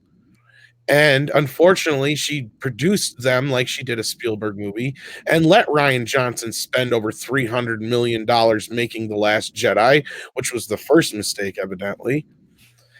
Well, I mean, so he's made a lot of mistakes, but the thing that people that's the start of it. Yeah, let's go back through the rest of them. Let's go back. The thing that you need to remember is that the Disney board of directors and Alan Horn, who's the head of the motion picture division, they're 100% behind her. So even if Bob leaves, whoever replaces Bob Iger, they're going to be 100% behind her too. They could very well be, and that's if she sticks around. Like she would have to have 3 major bombs in a row in order to get yanked out of there. Well, I'll tell you right now, if The Rise of Skywalker doesn't break $1 billion, you're going to start hearing some shit fly. Because I'm predicting right now that it's going to cap out around 850 to 900 million. And that's going to make all of them freak the fuck out because this is something that they don't see coming. And this is why they have not been able to say I'm sure Bloomberg gave them an opportunity to deny that report they just put out. And that is the most damning thing they could ever have come out right now about this whole Star Wars thing because it confirms everything that the Fandom Menace reporters have been saying all this time. Regardless of all the hyperbole or whatever that's been going on around it, they're still right.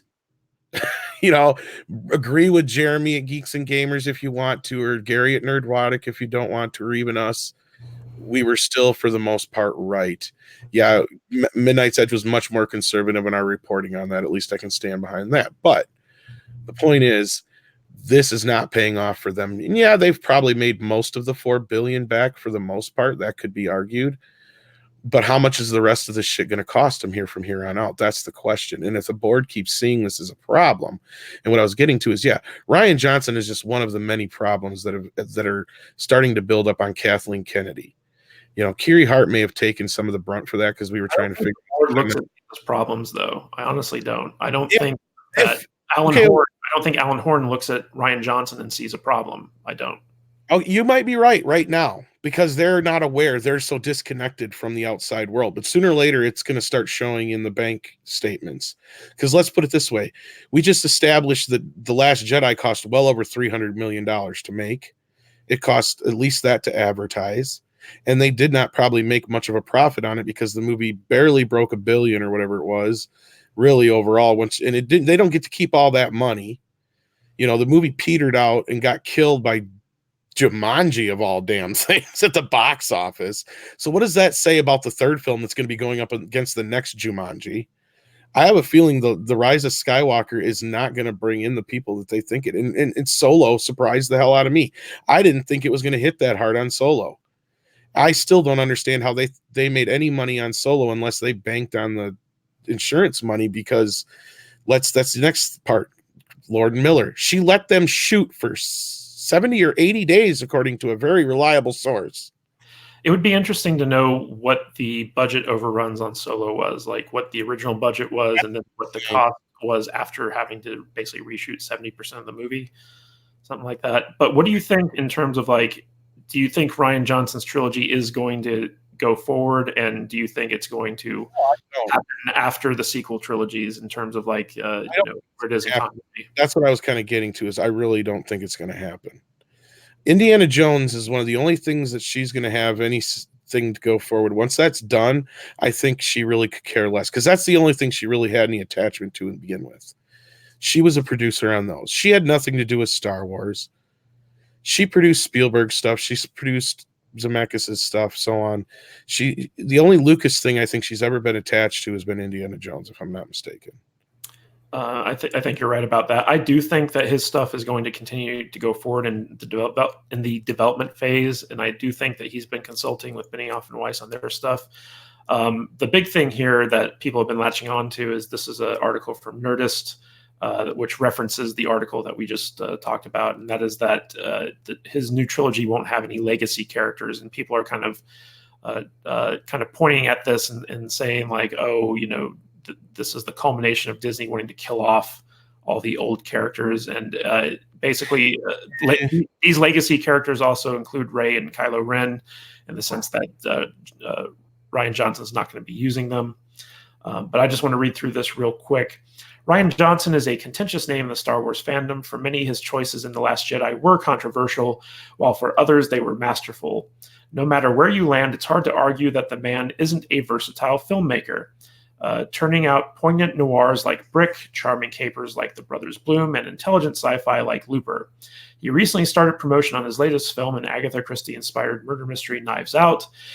But he isn't done talking about Star Wars. If you recall, news broke even before The Last Jedi came out that Johnson would work on his own separate trilogy. In an exclusive interview with The Observer, he dropped some of the details about the project, namely that it won't incorporate any familiar legacy characters. So no Luke Skywalker, no Darth Vader, not even Rey, Poe, and Finn, I don't think. But then they quote him from the article, and says, this is the paragraph I wanted to get to. It's interesting to note that he says "we" throughout the quote. He could be referring to Lucasfilm as a whole, but he could also be referring to David Benioff and D.B. Weiss, the Game of Thrones creators, who are also said to be working on a new Star Wars trilogy. Are these projects one and the same? That would track with what Kathleen Kennedy, president of Lucasfilm, said at Star Wars Celebration back in April. And her quote is, "As Benioff and Weiss finish Game of Thrones, they're going to segue into Star Wars," she told Entertainment Weekly at the fan event. They're working very closely with Rian.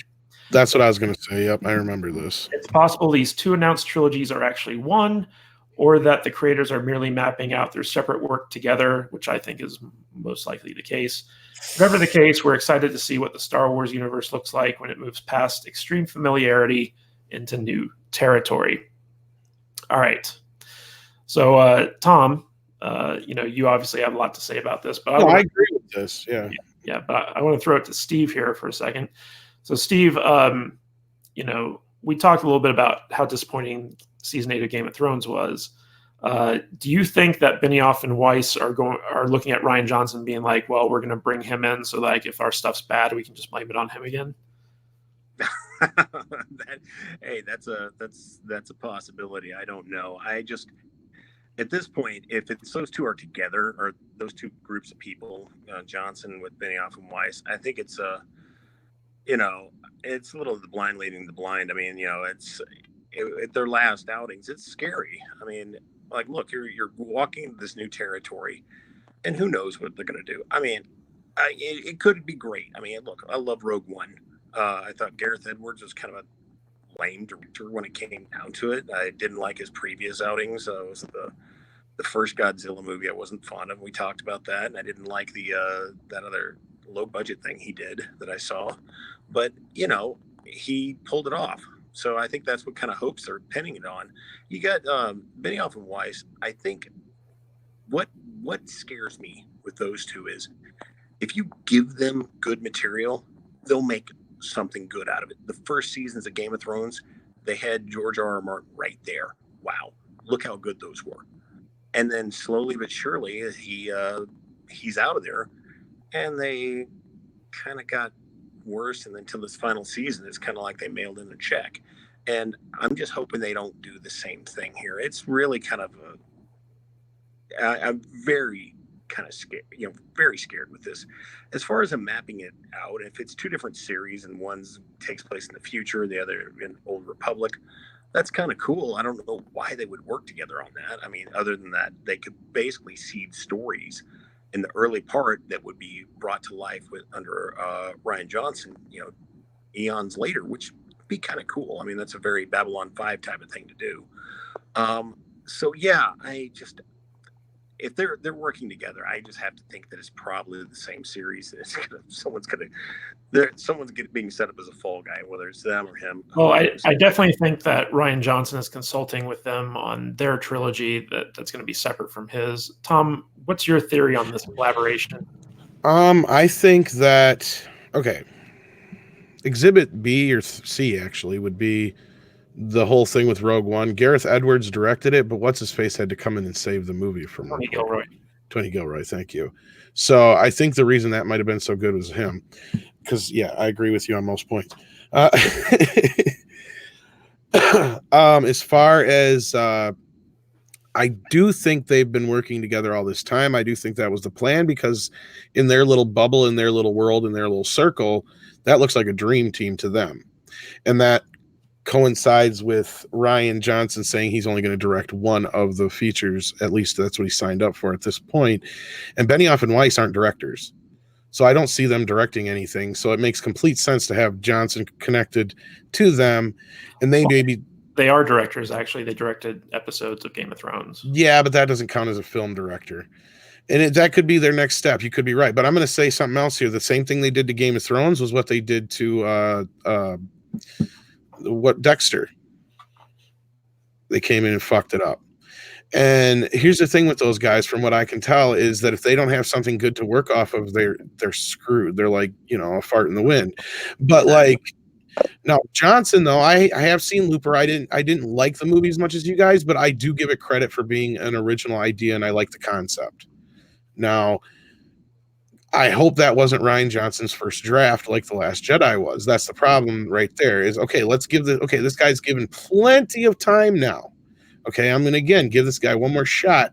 If he just keep his mouth shut and quit being a jerk to the fans, if he does get lucky enough to get behind that camera and direct one of these things, even if it does happen to be a Benioff and Weiss, written film, and that's the whole point, is that they came up with the trilogy and he directs the first one and they work together on it or whatever. If you're right, Matt, that could be too. I don't know. I don't think so. I think in their little bubble, they see it better as they're helping him write a movie trilogy, and there's overseeing the entire trilogy. He's just going to direct the first one like a television show. You know what I mean? Like, you know, he developed the concept with them. He directs the first episode and then gives the rest to whoever comes in after that.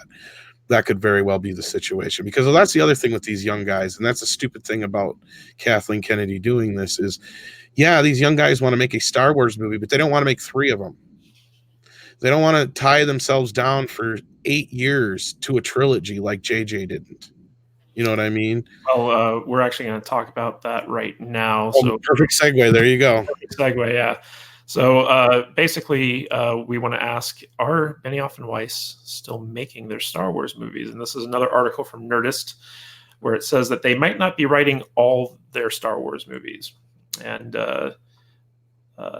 this is an article from Michael Walsh, and it goes, it's not exactly a hot take to say that the final 2 seasons of Game of Thrones has made many viewers and critics question the writing abilities of showrunners David Benioff and D.B. Weiss. There's nothing that can be done about how things ended in the Seven Kingdoms, but fans of the galaxy far, far away are very concerned over what the pair will do with the upcoming Star Wars trilogy. Maybe they shouldn't be, but not because the duo have learned from their mistakes. They might not be writing all of their own movies.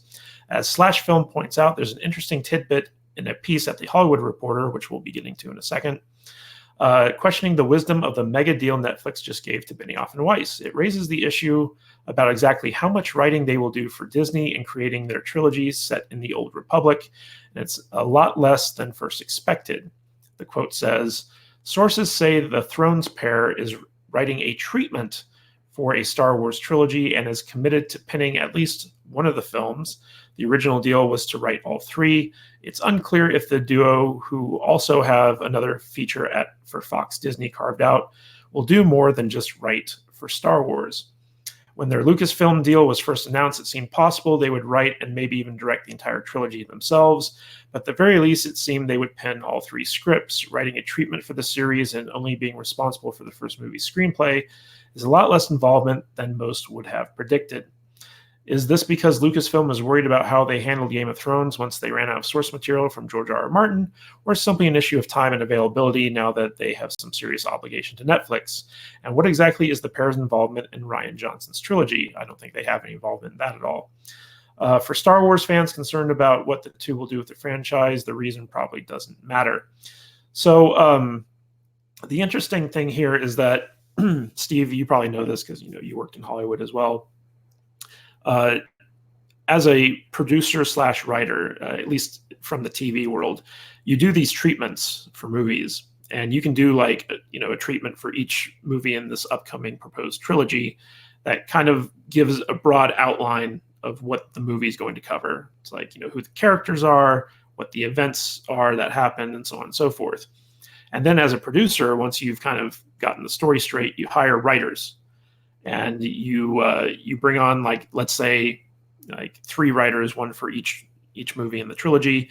You give them your treatments, and you're like, okay, go off, write a script, communicate with each other as needed, and get us back something that we can then look over and get to the point where we feel it's ready to be taken into production.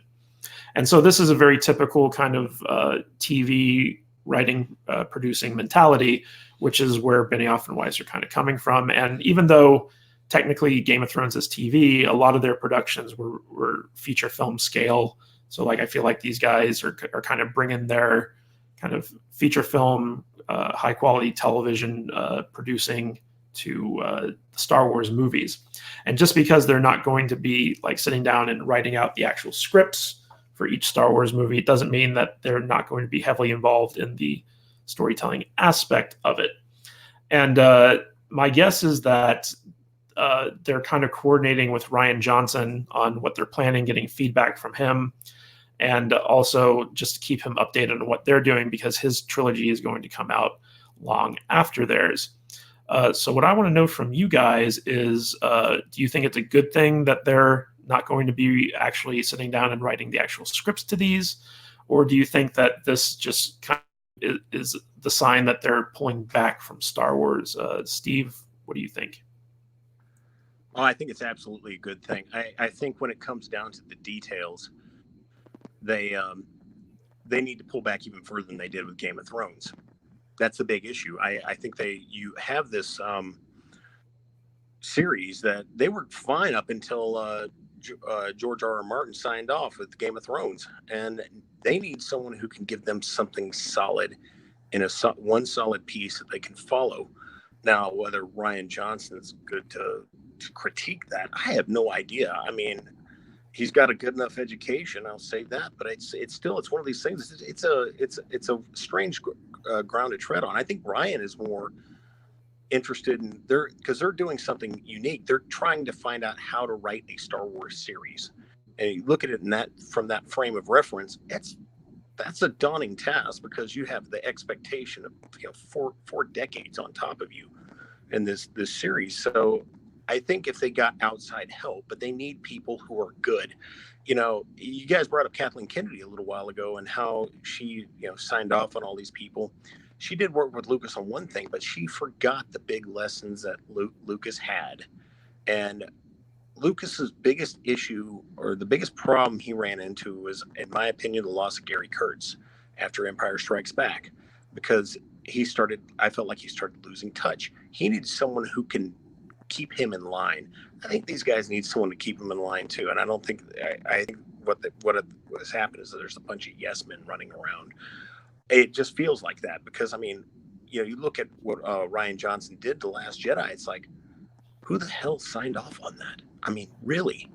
I was shocked, and I don't know if I blame it, or maybe someone told Rian, you got to put this in, put that in. It's a tenuous situation, and now it's like they're kind of stranded out in the middle of nowhere, writing a series, kind of like, okay, what do we do with this?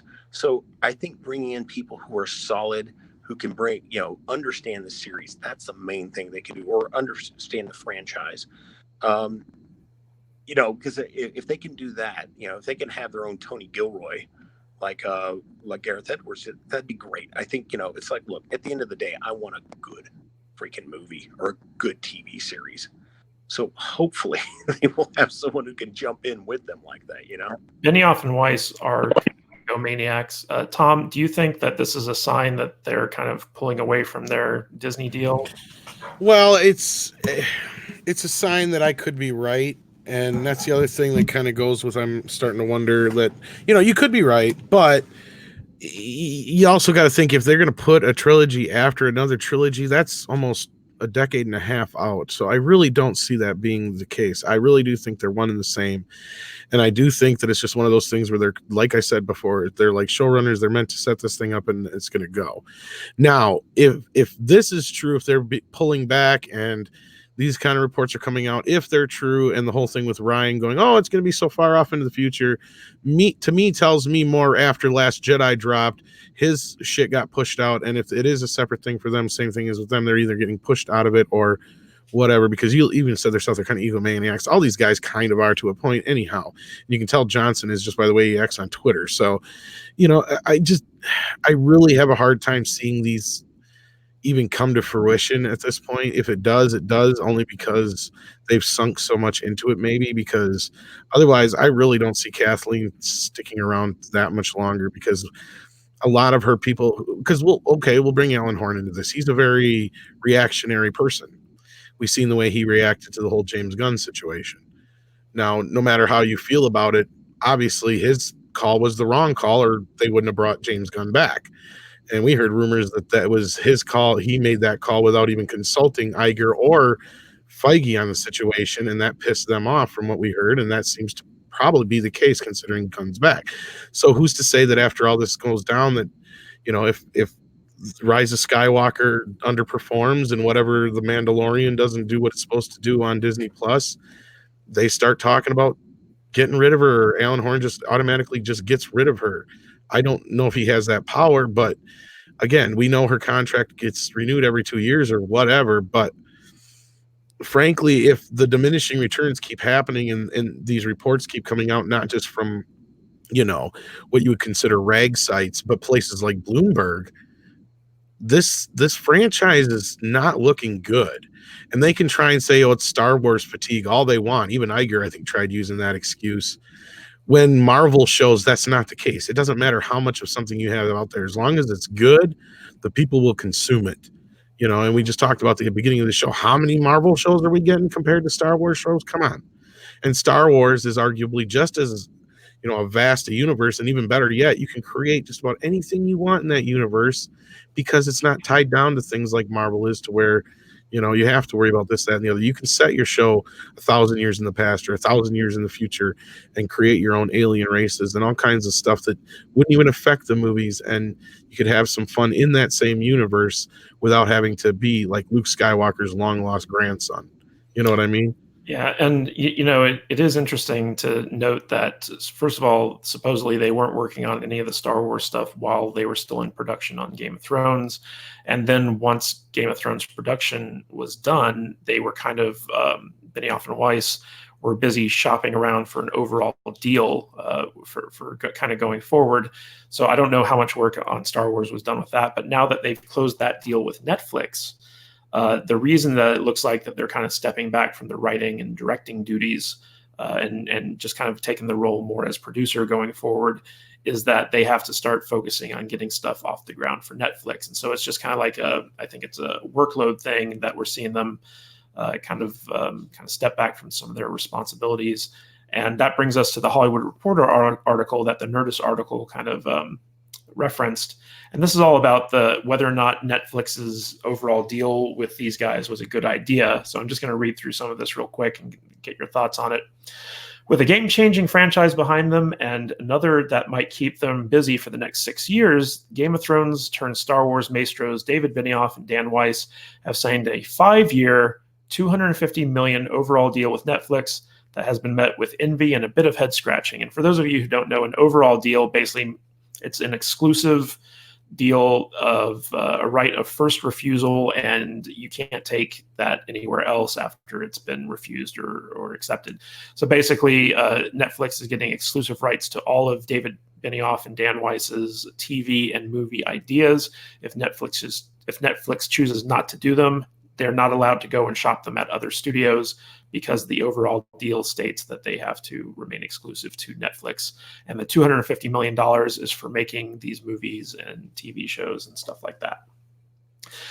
The biggest TV overall deals have gone to prolific showrunners like Shonda Rhimes, Ryan Murphy, and Greg Berlanti, who juggle writing and overseeing other creators on multiple programs. Benioff and Weiss, both 48, have focused exclusively on one project and effectively made just 73 episodes of TV.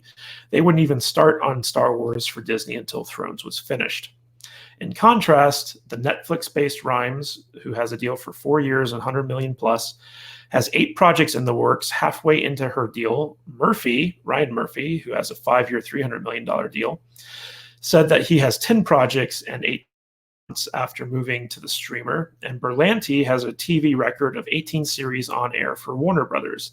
The only way to make a deal like this work is if you have multiple shows, one top exec tells Hollywood Reporter. The bet is that they'll do another Game of Thrones, and that's a big bet. So basically, Netflix's $250 deal with Benioff and Weiss is in the hopes that they're going to make another juggernaut like Game of Thrones to bring a lot of people into Netflix. Sources say the Thrones pair is writing a treatment for a Star Wars trilogy and is committed to pinning at least one of the films. The original deal was to write all 3. It's unclear if the duo, who have another feature for Fox Disney carved out, will do more than just write for Star Wars. Still, a person familiar with the Netflix deal says the streamer was briefed on their Star Wars schedule and isn't worried. It's not going to be 10 years until Netflix sees their first output, adding that Benioff and Weiss have a lot of ambition. And so a lot of the kind of rumor after this article came out was that, Netflix was demanding that Benioff and Weiss work on their stuff, which is why they were stepping away from Star Wars. But they had to know going into the deal beforehand that Benioff and Weiss already had this commitment. Yeah, they just said it in the thing, yeah. Yeah. So the idea that Netflix would somehow interfere with their duties on Star Wars, just, I don't think it's a reasonable argument. It could be that because of the Game of Thrones thing and everything going on, that it came down that they wanted just to try one out before they went farther, so they let them out of the 3-picture deal, and that allowed them to shop themselves around. No, I don't think that has anything to do with it. I think basically they Benioff and Weiss want to get some stuff going at Netflix in addition to while they're working on the Star Wars stuff. So they kind of pulled back from writing and directing, but I think that their deal was mostly for producing. And because of their background in writing, they were going to write all these things, but instead they're just going to be doing the treatment. And then they'll be bringing on writers and directors just like they're going to be doing with their TV shows. Kind of goes with what I was saying too, but yeah. Yeah. So, Steve, what do you think of Netflix kind of going all in with Benioff and Weiss? Do you think it was a good move? I'm really hesitant. I mean, it's, again, their last deal. I just don't want to see another series that gets hung out to dry like that. And Matt, you and I have had a history of TV shows we've watched that have ended up going off the rails last season. I mean, Game of Thrones was a good example. Then you have, Dexter did that, and then worst of all, Lost is. I know you're still sore about that one, but I'm very salty about that. Yeah, that's the thing. It's like, I'm hesitant to have anybody working a show that I know they very well could just dump it or just leave it in the garbage, like a dead baby and run off. It's awful. I mean, it's a disservice to the fans. And then, they have, from what I can tell, they've been silent. If they they may have said something. I just haven't been listening. I just turned it off. Said that's that, They've been in hiding pretty much since the final season. Tom, do you think Netflix is wise to go in with Benioff and Weiss? Well, I still question the whole thing with the deal because, like, depending on the source for that, if they had a 3-picture deal, they had to have been let out of that by Disney first to be able to do something like this, or you'd have a conflict that Disney could sue them over, couldn't they? No, I don't think so, because basically Netflix signed the deal knowing that this deal was already in place. And the overall deal is for new projects, not projects that were... Yeah, but then you said it was taken down to just one. That's the thing. No, I didn't. Basically, I said that Benioff and Weiss might have chosen to scale back in terms of their commitment. Okay, well, I'm assuming that it could go both ways, that they either made the choice or that Disney made the choice for them, then, is what I'm saying. I doubt Disney made the choice because, like, their deal is still in place. Basically, I think that initially, before they got the Netflix deal, that they were like, okay, Game of Thrones is going to be over. We're going to have all this time. We can produce, write, and direct. And then once the Netflix deal went through, they're like, well, we're going to have to be splitting our time between these projects. So we're not going to invest in directing and writing as much, but we're still going to be producing it. And I believe that the Disney deal was for producing the new trilogy as opposed to writing and directing.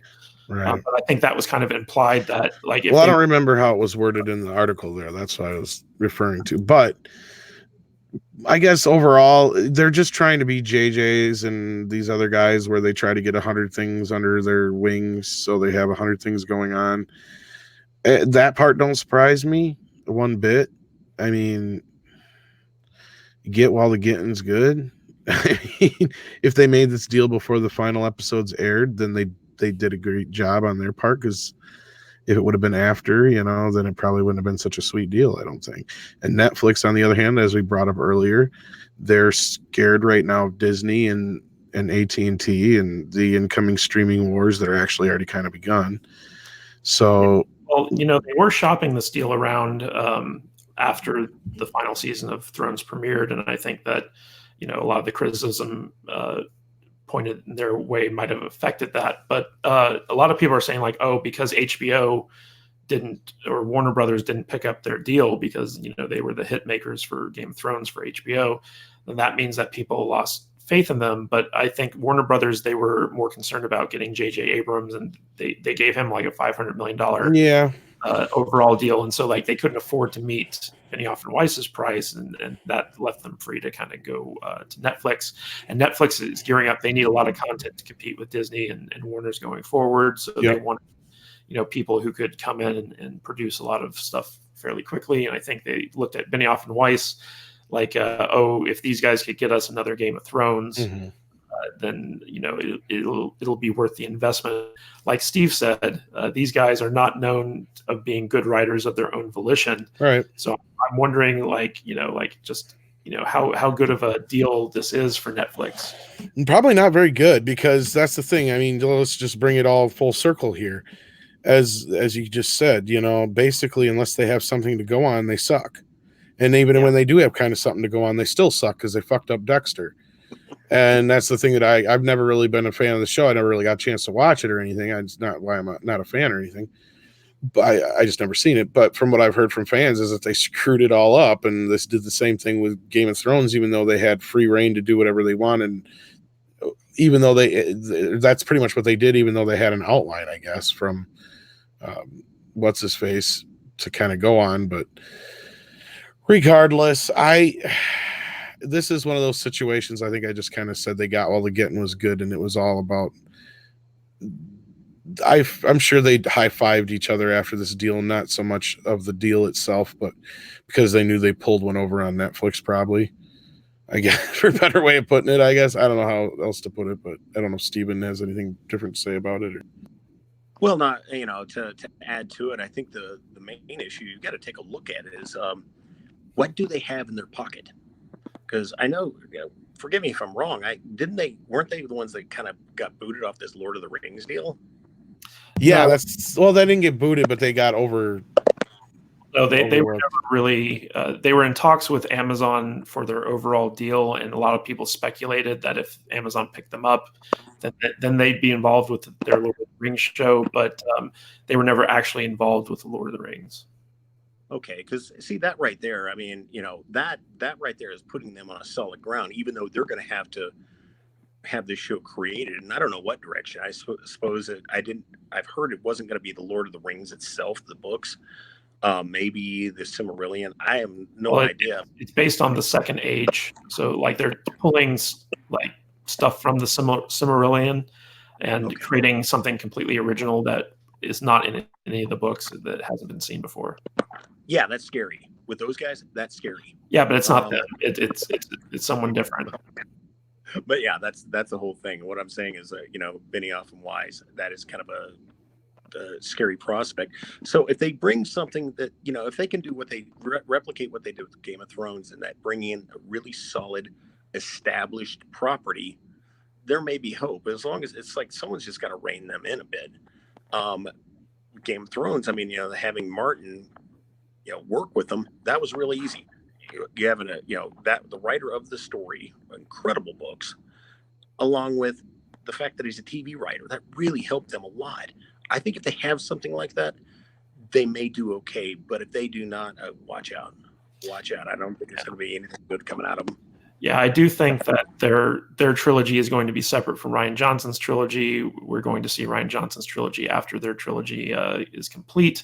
They're going to be more producing duties on the Star Wars movies as opposed to writing and directing, even though they'll probably have a hand in the writing end of things.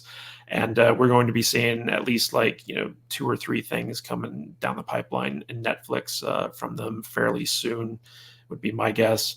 But anyway, guys, I feel like we've covered everything that we needed to today. And yeah, I got a dog that needs to go out anyway. I want to thank you guys for coming on the stream. Tom, why don't you tell everyone a little bit about where they can find out more about you? Well, of course, I'm part of Midnight's Edge and Midnight's Edge After Dark, so you can find me over in those areas. Otherwise, you can find me just hanging around various places from here to there and everywhere. And I want to thank Matt for having me on once again. It was nice meeting you, Steven. Likewise, nice meeting you too, Dom. And you can find me at Evil Genius Guild on Facebook and occasionally on Quora. Yeah, so Steve is a member of my Facebook group. So if you go to eggfb.com, in fact, let me call up the little fancy thing here. Yeah, so if you go to eggfbgroup.com, it's my Facebook group where we talk about movies, TV shows, and all that good stuff. You can also follow us on Twitter. I'm at Matthew Kadish, and same handle on Instagram if you're into that type of thing. And subscribe to us on YouTube for more podcasts and videos and all types of good stuff. Anyway, everyone, thank you so much for tuning in to this Legion of Doom stream. Catch us next week. We're going to try and start doing these on a regular basis. So if you like news and analysis of the entertainment industry and all that good stuff, be sure to check us out. We're also going to be possibly branching out into video games soon too. Anyway, guys, this is Matthew Kadish, and I will catch you all on the next one. Later.